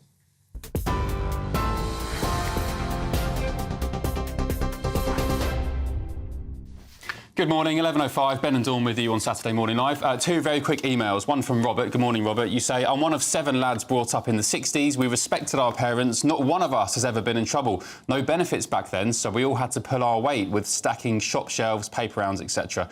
And CJ, you say, regarding antisocial behaviour, it went wrong when children were given rights and smacking was banned. Interesting. There was now that early generation having children and not knowing how to behave. I mean, I've never smacked my kids, and I wouldn't, but I did get a tap on the bum once or twice when I was a kid. And you're completely normal, didn't do you? Nothing wrong with me. Nothing wrong with him whatsoever, honestly. Any case, let's move on, shall we? Swiftly. Now, not that swiftly, I might come back to it. The Metropolitan Police are set for a very busy weekend in the capital as 2 protests, 4 Premier League fixtures and 2 finals at Wembley are all taking place. Yeah, very busy day. The Palestine Solidarity Campaign have set up a march for today as well, Saturday, and the, quote, Enough is Enough group will hold a demonstration at Piccadilly Circus in central London at the same time. The Met have set out an extensive policing plan for today and tomorrow, taking into account the routes and durations of the protest, and have once again outlined the conditions of the Public Order Act. So, after months of protests in London, how will the Met Police cope with this weekend's events? Joining us now is former Met Police detective Peter Blexley. Good morning, Peter. Morning. And the CEO of the Youth Vote UK, Alex Kaz. Peter, what task have the cops got on their hands this weekend? And is there an argument still to be had about banning these Palestine marches? And the beat goes on, again and again and again, successive weekends or every other weekend since October of last year. A huge drain on police resources. And, of course, they sometimes bring in officers from other police services around the country. But when you factor in the football matches that they've spoken about, the playoff finals, and everything else that goes on in London, the bottom line is these police officers have to be drawn from somewhere. They cannot just open another box, another squad, another van load of cops and magic them out of nowhere. They come, a lot of them, from the policing, neighbourhoods, areas and communities across London and into the home counties, which means, in harsh reality, that if somebody was a victim of crime, last week, for example, and they recorded that crime and it was allocated to an officer to follow that up, if that officer intended following it up today, or possibly tomorrow, in all likelihood, they might not do, because they'll be in central London dealing with one of these events. And this is the thing, is that as well as the cost involved in this, I mean, this is costing the taxpayer millions of pounds, and we've had this conversation before, Peter. The fact that there are so much big sporting events going on, the football in particular, football fans, you and I both go to away football games. you're treated so differently than the kid gloves. And I have to say, the kid gloves that protesters on some protest marches are handled with. This is two-tier policing, isn't it? Well, if you read the Metropolitan Police's own thread when they put this message out yesterday about their commitments today, it's astonishing when you see the public's view of the Metropolitan Police's policing, because it is quite plain to see for many, many people that in regards to these pro-Palestinian marches, it appears like the police have taken a side, and that is the side of facilitating, obfuscating, allowing and perhaps turning a blind eye to some behaviour that, if it was replicated in terms of chanting, for example, if you go to football and chant something which is inappropriate, you will find yourself getting your collar felt in pretty swift time. Whereas on some of these marches, that's not been seen to happen. No, my husband was actually told off at an away football match in Sheffield, group of West Ham fans up there, for cheekily asking if there was a cathedral. And the copper threatened to arrest him for being cheeky, literally. When you consider some of the things being chanted on these marches... Well, Alex Cairns, you go down to central London today to this pro-Palestine march, Intifada, from the river to the sea, calling for the eradication of Jews. They'll say that it doesn't mean that, but we're not stupid. Shouldn't these be banned by now? We've got the point, surely. We understand what they're calling for. But, you know, their view is going to be that while there's a conflict and while innocent children are being killed, they want to protest, they want the UK, that has a lot of soft power in the world, to be taking a stance, getting involved. So, you know, it's very easy for us on the sofa, you know, in our cosy studio in London to be having this perspective, but actually a lot of these people feel very emotional about it. But do they really think Benjamin Netanyahu is going to be listening to Rishi Sunak or Keir Starmer or David Lammy about how Israel should react in the Middle East? But actually, it's interesting because you've seen around the world of lots of different conflicts. We saw the same with Ukraine. You know, you saw the same situation with the Arab upspring in 2011, 2012. You know, if enough people put enough pressure on over a period of time, eventually it should have some kind of foreign policy impact. And if it doesn't, that's on the politicians. It's not on the people protesting. They're trying to make their point about a conflict where hundreds of thousands of innocent children are dying. That's well, the Arab Spring uprising created more bloodshed than it ever solved. And talk about a comfortable sofa. I'll be travelling back through central London via public transport whilst this protest is on, and quite possibly I will bump into, on the tube, quite literally, many of the people making their way to that. It's not comfortable on the tube, and while some will say that a call for jihad, of course, is a moral striving against failings and all that kind of nonsense, it's a call for war, it's a call for bloodshed. And as long as those chants are allowed to go unpunished by the police, then, and we see the evidence of it, other uncomfortable situations arising. It's empowered those who want to seek bloodshed, and the situation ain't getting any better anytime soon. I'd say the majority of people that go to the protests are peaceful. There's going to be minorities. It's the same way as you say, Dawn, at away football grounds, there's going to be minorities of people that cause trouble, but we can't just ban protests. We don't want to have a situation where a democracy, people are allowed to have their say on situations. Should they trash, you know, innocent civilians coming by? No. Should they trash, you know, coffee shops? No. But I think the vast majority of people were well behaved, in my experience. OK. Shall we move on? We've been teasing all show. A lot of you have guessed, actually, on gbnews.com/your say. We've said, who is the former Queen of Mean, who's now dating the Queen, Camilla's ex-husband? It is, of course, former Weakest Link host Anne Robinson, who's in a relationship with Andrew Parker Bowles, Peter Blexley. It's a joyous story, this is, because what it actually proves is you're never too wrinkly to fall in love. And that's a great consolation to me, although I'm very happily married. I think when two people fall in love, it's a joyous thing, to be embraced, to be celebrated. And if these two people have found love and happiness in later life, then all the best to them. I think it's lovely that you're never too old.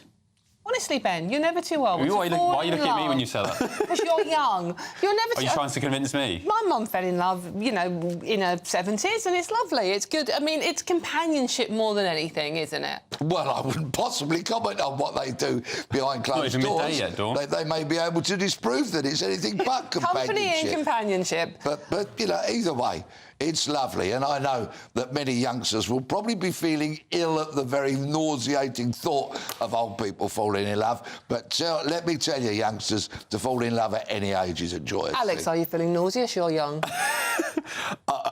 Yeah, I don't know what to say, really. I think it's nice. You don't really know what to say, do you? He literally doesn't know what to say. I don't know what to say, yeah. I think it's nice that the older generations can feel confident to find new love and new relationships, because loneliness, of course, is one of the biggest problems affecting not just older people, but lots of people, but older people particularly. And you know, I think it's very sweet. I think it's nice. Yeah, no, I mean, would you be brave enough to have someone whose nickname was the Queen of Mean, though? Is she like that behind closed doors, though? I think she's meant to be quite nice. No, she's like that. I've met her. Oh, really? She's very lovely, but she is very feisty. Yeah, well, that's what makes her great. Yeah, exactly. Yeah. I was a big fan of The Weakest Link, and in fact, Benjamin Butterworth... yeah, he's been on it. He's been on The Weakest Link. And he was the weakest link as well, wasn't he? I didn't watch it, was he? There's no surprise, eh, Benjamin? If you're tuning in, no surprise this end. Sorry, Benjamin, just out with you. Let's move on to another story. So the UK's most popular baby names have been revealed, with Noah and Olivia again topping the annual list. In at number 2 is Mohammed for boys. List is on the screen here. Number 3 for boys is George. Then it goes Olivia. Then it's Leo, Arthur, and so on. And for girls, so Olivia is number 1. Then Amelia, Isla, Ava, Lily, Ivy, Freya. There we go. Any of those names take your pick? Where's Dawn, by the way? Well, yeah, there's on the Telegraph website, right, there's a really good way linked into this where you can actually put your name into the search engine, and these are names from 2022, by the way, and it tells you how common your name was. And I did put Dawn in. It's never been that popular. Can't think why. And there were only 5 babies named Dawn in 2022. Really? That's surprising. It's not full confession here, right? My middle name, Mum, I hate you, is Maureen. Why is everyone laughing? My middle name is Maureen, which is a good old-fashioned East End name, and that has completely died out. There were no babies named Maureen. Well, it's interesting, isn't it? Names like Keith, for example, Peter. Would you call a baby these days Keith or Ian? Baby Ian? Without a doubt. I feel like I'm in a persecuted minority, you see, because later on, when I'm watching the boxing with Terry, Steve, Mick, Phil and Kev, right, and Peter, there are no such names featuring in this list. We are dying out. Our names will soon be gone forever, and I feel victimised by it. Likewise. I should think we should start a campaign group and go on a protest march through London. Or have babies, but that's beyond both of us. Alex Cairns, what do you make about Mohammed being number 2 for boys' names? I mean, listen, like, you know, people are going to choose the name that they want for their child, and I think there are lots of beautiful names here. You know, my nephew's called Leo, you know, I've got cousins, Ava, Lily. I'm just a bit upset Alex is not on there. I know loads of Alexes. You do take it personally, don't you? Surely it's 11th, I'm sure. Like, it didn't make the top 10, but no, lots of nice names. I think, you know, again, you know, I'm not going to comment on people. You know, they're going to call what they want to call. What I find interesting is people that do double barrel because they can't decide, and you know, a lot of people do that, and that's a bit difficult because I think you should just pick a name, you know? Yeah, that is a bit of a cop-out. I tell you names that are falling down the list, though. Harry and Meghan. Oh, really? Yeah, they're falling in popularity. Very interesting. Why? Well, Benjamin is at number 51.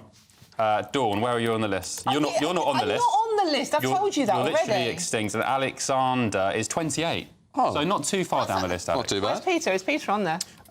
Peter's off the list as well. So you two can... we're just dinosaurs. You two can hang out together. Right, Peter, you and me, on the march, say our names. Say our names. Exactly. OK, last story. Dawn, do you want to do the honours? Which one's this? Jazza. Oh, yeah. As the only lady on the panel, I use the word lady very loosely. I'm surrounded by 3 very, very gorgeous young men. But they haven't been voted the most sexiest, because the most sexiest man in the UK at the moment, as voted for by a dating website, is that man on your screen, Jeremy Clarkson. I'm sorry, Peter, I know he's a man of a certain age, but I'm not getting this one. Are you not? No. This is another reason for an old wrinkly like me to be deeply joyous. Hope springs eternal. He's grey-haired, he's balding, he's got a bit of a pot belly, he's quite tall. You know, I reckon I might be in with half a shower. As long as it's only hope springing eternal, love. What do you make of this one? Yeah, I agree with you. A lot of guys watching this will really be a bit befuddled as to how he's the sexiest guy. I think it's a sympathy vote. No, I get it. I understand it. But he's got a sense of humour, and he's got plenty of money. But what's there to understand? How is he the sexiest man? I'll tell you why. Because he's and I say this as a bloke, he's a man's man. He gets stuck in, he's involved, he's practical, he's physical. Does that make him funny, sexy, though? He's got money. I think men these days are, if you ask me, too effeminate. And women don't want that. Women, well, I don't know what... What do women want? Go on, just mansplain to me what women want. Go on. Sorry, tell us, Dawn. Thank you very much. No, this is voted for by an illicit dating website, OK? Oh, is it an affairs website? Married women. It's married women who are getting a bit bored with their own boring middle-aged... With their metropolitan men. Their own moaning morning, darling. Their own moaning middle-aged bloke at home. So they're fancying a bit of someone who knows what he's doing with the baby pig and the baby sheep. It's the farm thing, isn't it? I mean, and wellies. It's fun. Yeah. Peter, do you want to tell me more about your love life and your wellies? I bet your wife. She's lovely. But, yeah, so, I mean... But Idris Elba came third. I just think Jez he's a man's man. He, like I said, he's physical, he gets involved, he likes a beer, he's got plenty of money. How much did he get for the farm on Amazon? That's so silly. So you're implying women only go for men with money? Well, no, but I mean... He did, didn't he? Just said that, yeah. He's got plenty of money, so they're very sexy. It's normal for women to want to be with a man who can look after them, no? No. Will you stop mansplaining what women want? My mum had an expression, Ben. She said, when you find yourself in a hole, stop digging. But trust me, if Idris Elba gets himself a pair of wellies, he'll be second next year.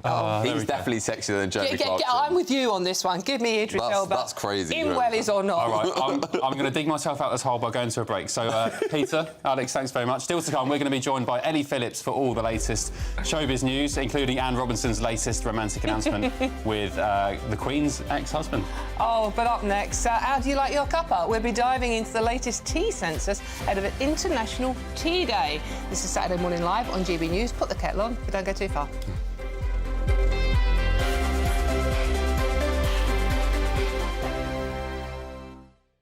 Sunday nights on GB News. From 6, Neil Oliver. At 7, it's Free Speech Nation with Andrew Doyle. At 9, Mark Dolan. And at 11, get set for the week ahead with headliners. Tomorrow's papers tonight. GB News, the People's Channel, Britain's news channel.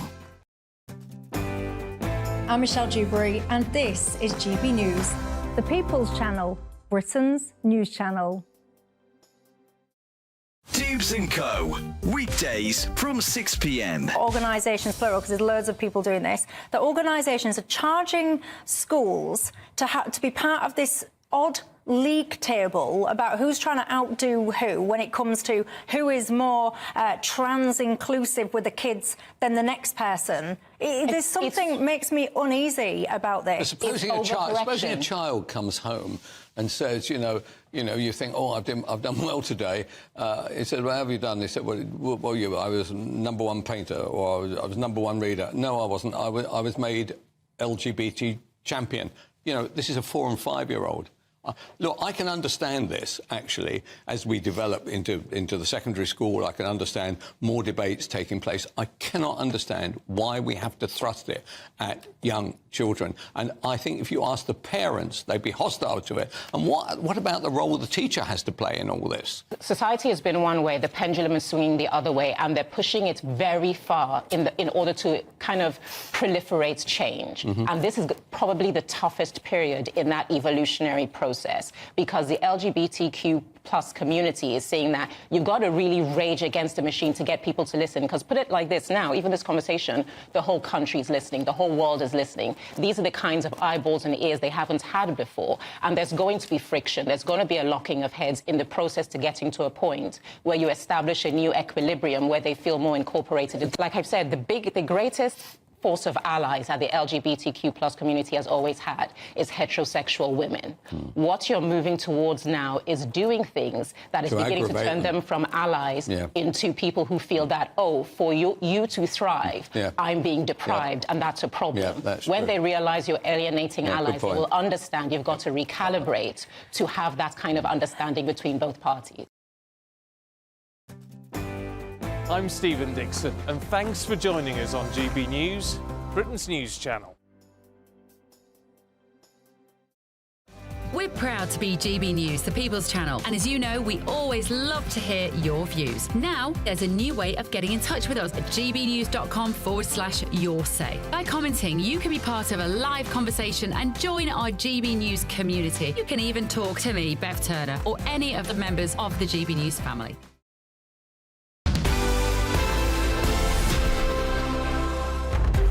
welcome back to GB News Saturday with me and him. Here's Ben, I'm Dawn, just in case you're getting confused. Hope you're having a wonderful weekend out there. It's a lovely Saturday morning, so make a nice cup of tea and put your telly on, or you listen to your radio and watch what we're doing now, because it's about to get very hot. Tea-licious, yeah, talking of tea... Oh, that was terrible. What, tea-licious? Yes. Why? That was really dreadful. Why? That was a bad pun. They're saying it wasn't great. It wasn't great, Okay, it really all right, wasn't. ignore that. No, look, tea, of course, it's the quintessential British drink, but how do you take your cup of tea? Well, this Tuesday, the United Nations, who else, are dedicating one whole day to our beloved cuppa by marking International Tea Day.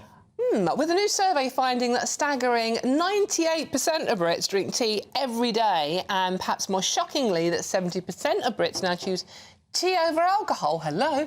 What do our brews have to say about our lifestyle habits? We're joined now by Dr. Tim Bond from the Tea Advisory Panel. This is a thing, the Tea Advisory Panel. Welcome to the show. Thank you very much. What do you do exactly? Advise on tea? Basically, yes. The Tea Advisory Panel is all about... we're independent sort of dietitians and experts. And it's really just anything that gets published, advertised, we have a take on it. So we'll actually either say this is accurate and it agrees with the prevailing science, or we'll say this is inaccurate and here are the weaknesses. So this is what it's confusing about. This is International Tea Day. OK, not just a National Tea Day, because I've just come back from America. I may have mentioned it once or twice, Ben. And they can't do tea. They can't. No, they really can't do tea. So how is an international day when most of the world doesn't do tea properly?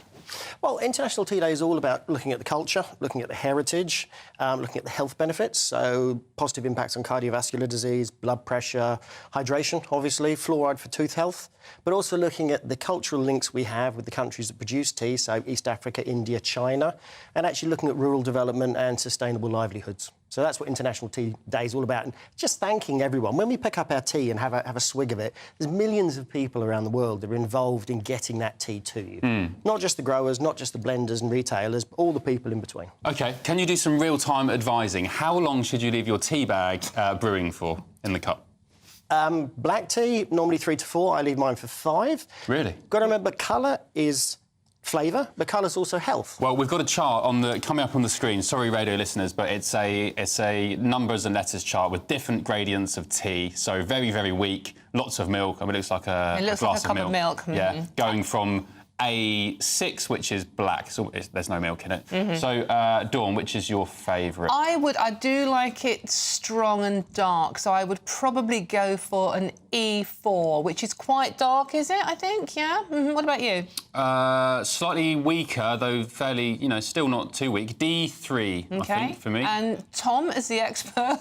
I'd say E3 looks about like mine. Oh, there we go. Right, OK, so, yeah. So we're pretty in the right area. What does it say about us and the way we like our tea? Is there any research behind, if you like a builder's tea or a milky tea, whatever? There's lots of people that do it. I mean, builder's tea effectively was historically you have strong tea with sugar and milk. So it's a bit like Indian chai. It's almost like a meal, a pick-me-up.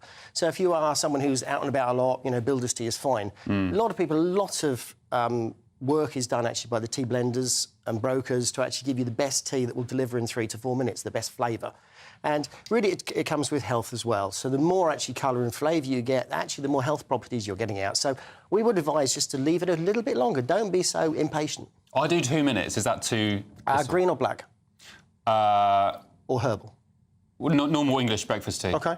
That would seem a bit light, but you might be in a hurry. Oh, really? I thought I was quite advanced doing 2 minutes. There's people in the studio who make cups of tea who even put the milk in before the water. That's a big no-no, right? That's wrong.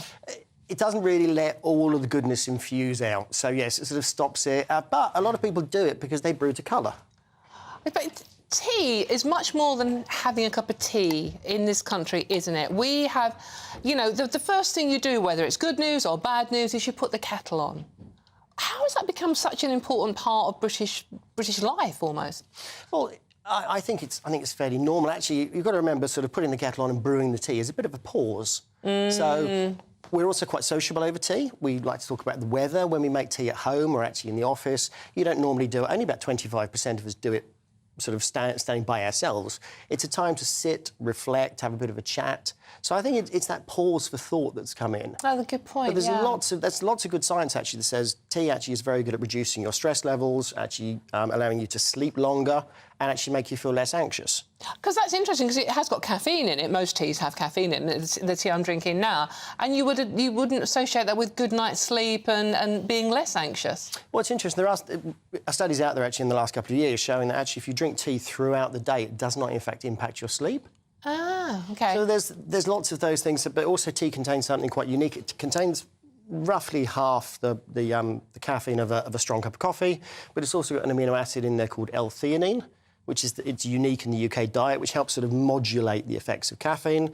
And actually, you've got a lot of phytochemicals, these beneficial plant chemicals. The big group of them is called flavanthriols. Don't worry too much about that. But there's a study that came out last year, a guideline from the US, saying you should, for optimal cardiovascular health, cardiometabolic health, you should have 400 to 600 milligrams of these plant chemicals. Oh. What does that mean?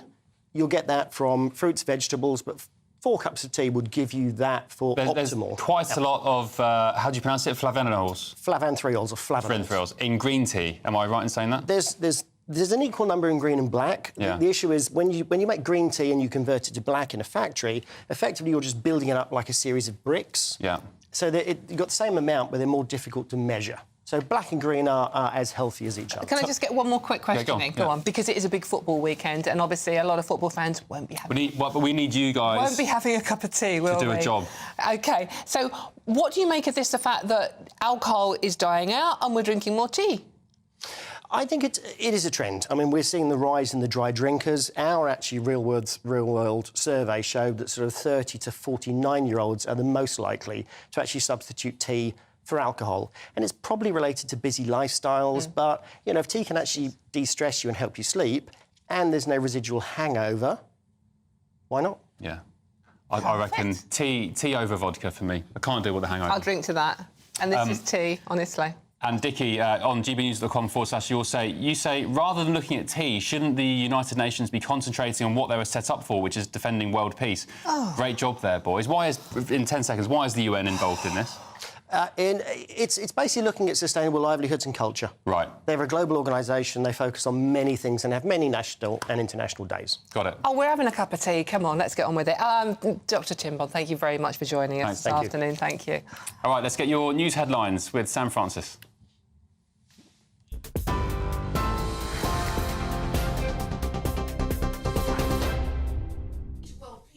Very good morning to the newsroom. It's 11:32. The headlines. Israel's Prime Minister is promising to return all hostages, living or dead, he says, after the bodies of 3 people were recovered in Gaza yesterday. All of them were thought to have attended the Nova Music Festival on October the 7th. Israel thinks about 100 other hostages may still be alive, while another 30 are understood to be dead. Meanwhile, thousands are expected to take to the streets here in the UK in central London this lunchtime to protest about the war with Hamas. Demonstrators from Stop the War and the Palestine Solidarity Campaign are calling for an end to the conflict and a ban on arms sales from the UK to Israel. In Devon, the number of confirmed cases of a waterborne disease caused by a microscopic parasite has more than doubled. 46 incidents of the diarrhoea-inducing Cryptosporidium bug have now been confirmed in Brixham. That's up from 22 cases on Thursday. Around 16,000 households and businesses in the area have been told not to use their tap water for drinking without boiling it first. We understand a tank at a reservoir where the parasite was found has now been drained before it's being thoroughly cleaned. That's according to South West Water. But health experts say it's likely that more people will still be affected. Meanwhile, environmental campaigners are taking to rivers and seas around the UK today to protest against sewage pollution. Brighton, Falmouth, Scarborough and Edinburgh are among the places holding demonstrations. The Surfers Against Sewage campaign group wants to highlight the failure to clean up our water, they say.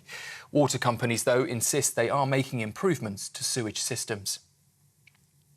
In the US, a man has been sentenced to 30 years in prison for trying to kidnap Nancy Pelosi, the former Speaker of the US House of Representatives. David DePape also used a hammer to beat Pelosi's husband, who's now in his 80s, causing serious head injuries. The court in San Francisco heard the 44-year-old was caught up in conspiracy theories and believed that news outlets were repeatedly lying about Donald Trump. And finally, if you didn't see the Northern Lights last weekend, well, there could be another chance on the way. The green, purple and blue scenes are expected to light up the UK skies again in around a fortnight. The huge sunspot cluster that hurled energy and gas towards Earth last weekend will rotate back towards us in 2 weeks' time, releasing another solar flare towards us. For the latest stories, you can sign up to GB News Alerts by scanning the QR code on your screen or go to gbnews.com/alerts.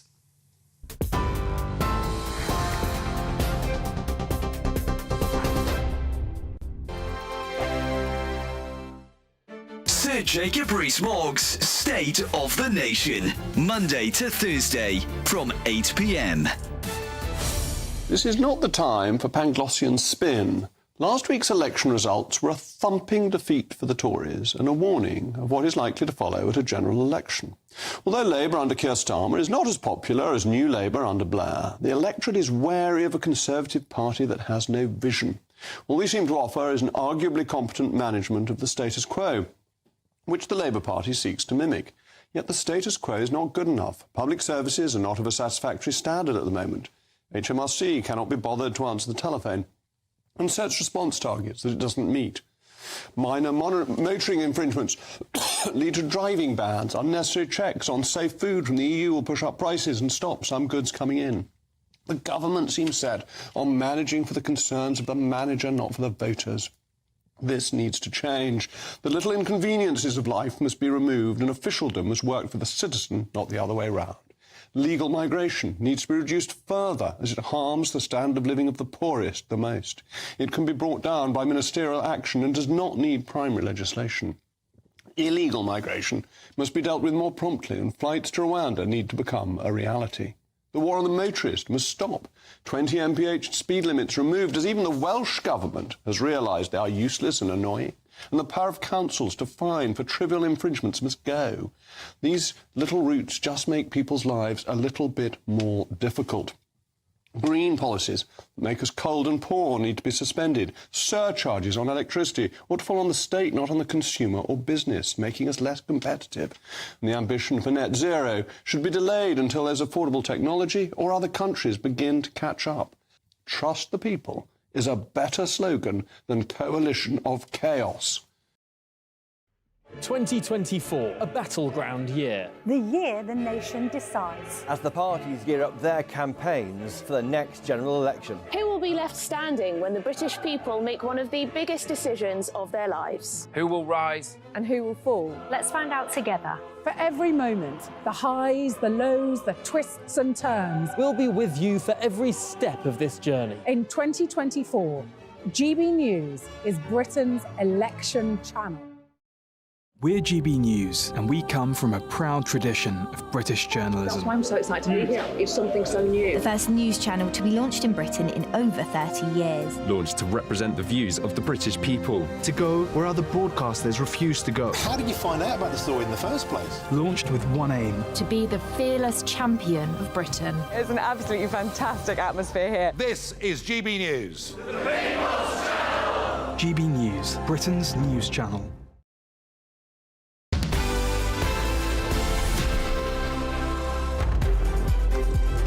This is GB News Saturday Morning Live with him, Ben Leo, and me, Dawn Neeson. Don't get that confused. It'd be very, very wrong. Hope you're having a wonderful Saturday out there. Thank you very much for joining us. Really appreciate your company. And lots of you have been getting in touch. Yes, you have. Jacqueline, good morning. You say, talking about Jeremy Clarkson, of course, who was voted... Is it the world's sexiest or the UK sexiest? The UK sexiest. It was just UK, to be fair. Jeremy Clarkson, do none of you watch Clarkson's Farm? He's just lovely and has the most gorgeous girlfriend, which says something. He has the greatest self-depreciating sense of humour. I think that's the point, isn't it, with Jeremy Clarkson? I think he is funny. Yeah. He's you know, and he doesn't care what he says, and that's the rarity. And Jane, good morning. You say, I'll explain exactly why women think he's sexy. He's totally irrelevant. Sorry. What does that say? I think it's meant to say irrelevant, which is hugely attractive. He's damned funny, which is priceless, and he's comfortable in his own skin. There's also nothing remotely feminine about him. Irreverent. Yeah. Oh, sorry, the lights reflect. I couldn't read it on the screen. Irreverent. So he doesn't care what he says, basically. And we all like a man who says what he thinks, Ben. Yes. Yes. Right, time now for your weekly dose of showbiz news, and we're delighted to have showbiz journalist Ellie Phillips back with us. Hey. And baby Phillips. And big baby bump. Yeah, I know. wow. Still got ages to go. This woman looks so glowing. I don't know how she's doing it. I'm telling you, it's all makeup, honestly, it is. I'm glad you're doing it. Thank you so much for coming. Oh, you're so welcome. Talking about makeup, that leads me nicely into Strictly, because they have all the glitz, they have all the glam, and the big news this week is Strictly. So Giovanni Pernice has allegedly quit the show after 8 years. He's one of their very, very successful male dancers. He famously won the show back in 2021 with Rose Ailing Ellis when they did that beautiful dance where they took the music away and danced in silence. He's quit because he's come under a bit of furore. His last dance partner, Amanda Abington, she quit the show last season and later said that she had PTSD from working with him because of his very intense way of training. He's also had 2 other previous partners. He had Laura Whitmore and he had Ranveer Singh say that they cried when they worked with him because his methods were so, intense and stuff. And now what's happened is the BBC are investigating formal complaints made by lawyers by 3 previous contestants who worked with him. One of them's confirmed to be Amanda, the other 2 we don't know who've been named yet. But that's all come out this week. And like I said, there's been no response on whether he has or hasn't quit, but the fact there hasn't been a response kind of says a lot in that aspect of things. And it's a real shame as well, because this is Strictly's 20th anniversary year as well. They've just announced they're doing this huge show at the end of the year. At some point, they're going to do a 75-minute special celebrating 20 years of what is genuinely one of the best family shows out there to watch. I grew up watching it with my nan. I loved watching it every weekend. And so it's really sad that this has happened. Sources have said that when it comes to Giovanni, he's saying that he doesn't think he's done anything wrong. He stands by how he behaved, but he said that he knows his methods, his techniques are intense, and it's not for some people. So I guess we'll see what comes of this, but there is now an investigation going on, given that lawyers are involved. So, but he's had many partners in the show who have been very happy and working with him, and absolutely. Well, sad that he's leaving. He's been in the final 4 times, which is just so impressive. He's had, out of the 8 partners he's had, apparently 3 are not happy, 5 were happy. It'll be interesting to see what comes of this and what the actual details of it are, because behaviour in the workplace is something that is so intense at the moment, spoken about so much, and it makes a difference to everyone's lives. So it's interesting. I don't know what's gone on there, but there is times we've had examples in the past where people like Dominic Raab, when he was in government, he was accused of bad behaviour. His defence was, I've just got high standards. So who knows? And the other story that moved me this week was Sarah Harding. Girls Aloud have reunited after 11 years, and this is in tribute to Sarah Harding. She died in 2021, sadly, of breast cancer. They reunited for the first time yesterday in Dublin, performed, and they paid tribute to her, singing I'll Stand By You, using her recorded vocals, taking centre stage as they were on stage. And this is kicking off their reunion tour. They're going to do dates across the country: Liverpool, London, Glasgow, Edinburgh. And it was actually, they were meant to reform for their 20th anniversary, which is going to be in 2022, because they actually formed in 2002, which blows my mind that they formed so long ago. It makes me feel really old. Their plans were they were actually going to do a 20th anniversary tour, and when talked with it when Sarah was alive, obviously that all got put away. They didn't want to do it straight away after she passed, and then they thought, do you know what, the fans really want this, we want to do this. It's brought the 4 of them back together, and they kicked it off last night, and apparently fans are absolutely loving it already. There's a lot of fuss on social media. I must confess, another show I've actually not watched at all is, I know, shoot me now, is Bridgerton. You've not seen any of them? No. Dawn. It's amazing. Have you seen any, Ben? A few. I've not sat down and watched episode after episode. I've seen some when my wife has been watching it. Right, OK, so I'm a huge fan of Bridgerton. This is the 3rd series. They dropped it. They're doing 2 parts of it. So part 1 dropped this week on Thursday. It's 4 episodes. The next 4 episodes aren't out till June, which is really annoying. It's really good. Nicola Coughlan, it focuses on her, the actress. She is the lead. You can see it here. She's Penelope in this bit. And it's an interesting one, because she herself has said that she surprised herself as a leading lady.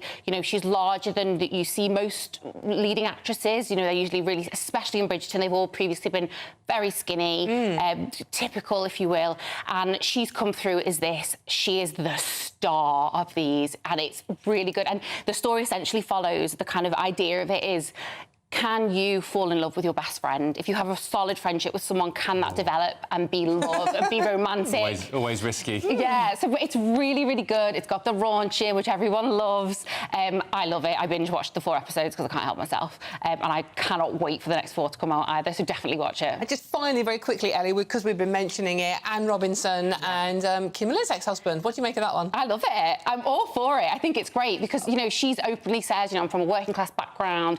She's like nowhere near like anything that you an idea of to do with like a toff or anything, and then he's obviously from upper echelons of society. They've come together. It seems like she can put him in his place, he can put her in a place, and they have a laugh. What's not to love? Brilliant. Having a laugh, it's what it's all about. Life's too short not to. Exactly. Ellie, thank you very much, and thank you so much for coming in and bringing baby along as well. Yay. Thanks, Ellie. Thank you. Still to come, we're going to go live to North Yorkshire, where Whitby's Fish and Ships, Ships. SHIPS, Ships. Fish and Ships Festival is well underway. This is Saturday Morning Live on GB News, Britain's news channel.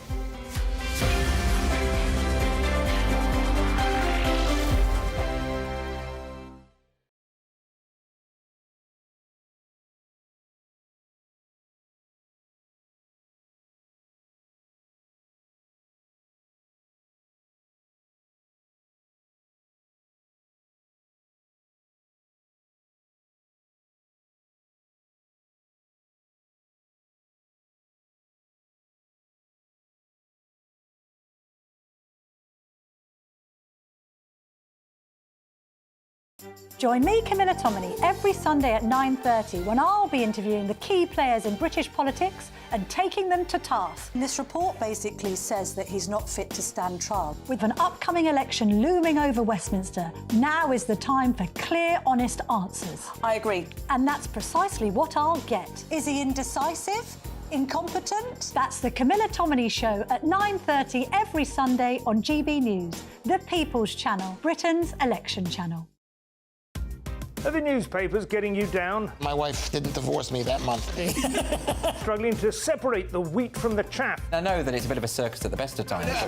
Well, don't worry. Headliners has got you covered. We'll take the burden of reading the day's news, and if we get depressed, who cares? It's an occupational hazard, frankly. That's Headliners on GB News from 11 p.m. till midnight, and the following morning, 5 till 6 a.m. on GB News, the comedy channel. Nah, just kidding. Britain's news channel. I'm Christopher Hope. And I'm Gloria Di Piero, bringing you PMQ's live here on GB News. Whenever Parliament is in session on a Wednesday at midday, we'll bring you live coverage of Prime Minister's questions. We'll be asking our viewers and listeners to submit the questions that they would like to put to the Prime Minister, and we'll put that to our panel of top politicians in our Westminster studio. That's PMQ's live here on GB News, Britain's election channel.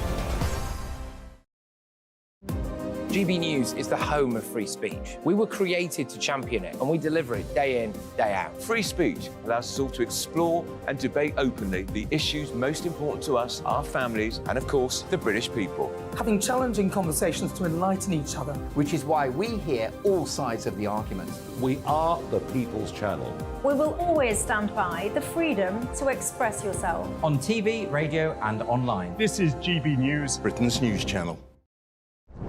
I'm Christopher Hope. And I'm Gloria Di Piero, bringing you PMQ's live here on GB News. Whenever Parliament is in session on a Wednesday at midday, we'll bring you live coverage of Prime Minister's questions. We'll be asking our viewers and listeners to submit the questions that they would like to put to the Prime Minister, and we'll put that to our panel of top politicians in our Westminster studio. That's PMQ's live here on GB News, Britain's election channel.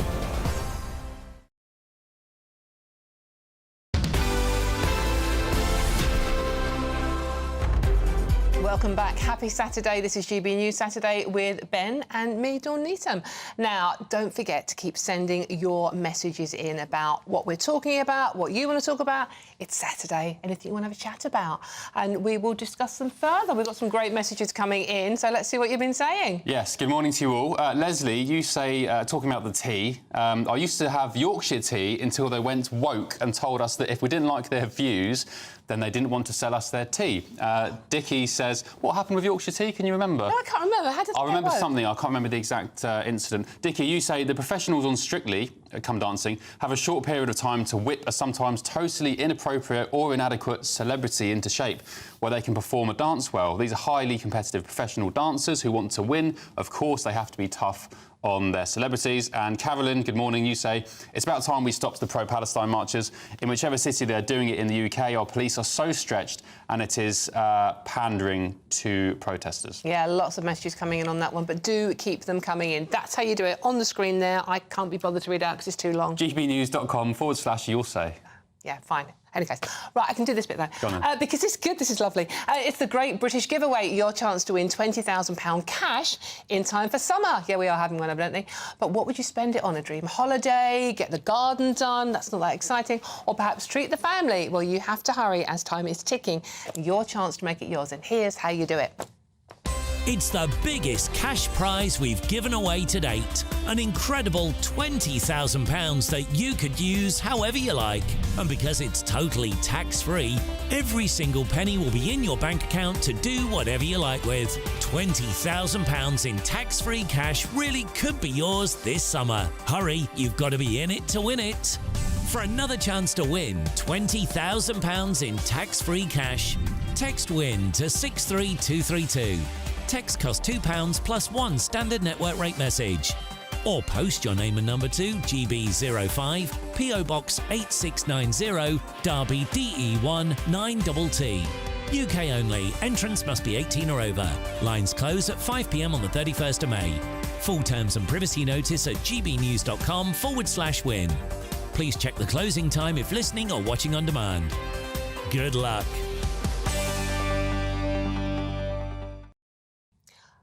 I'm not on my phone entering. I can't, but you can. Please do. Yeah, we're not allowed, but very good No, we're luck not allowed, to but you. it's 20 grand. Great summer. Go on, go for it. I'd probably buy 20 grand's worth of fish and chips, which segues nicely into this next segment. So this weekend sees the return of Whitby Fish and Chips Festival, where the North Yorkshire seaside town celebrates its rich fishing heritage. Across today and tomorrow, a range of cookery demonstrations, live music events and markets will take place to recognise the importance seafood plays in the local community. And we're joined by GB News reporter in Yorkshire and Humber, Anna Riley, who is joined in Whitby by some guests from the seafood industry. What's going on, Anna? Good morning. Yes, this event, as well as showcasing the maritime past of Whitby, is also showcasing what Whitby does presently in the fishing industry and how it can look in the future as well. So I'm delighted to be joined by Arnold and also by Dale. They're both from EFPO. Just tell us a little bit about the organisation. We represent East of England Fish Producers Organisation. We organise the quotas for the vessels, do meetings with DEFRA in London or even in York or wherever, just representing fishermen in general. And what are you getting out of this weekend, Dale? What have you come to promote? Well, we're here to promote a new video and launch it at what better place to be in Whitby. Great town, established heritage in fishing, and we're here to say, you know, fishing is here to attract new talent into it.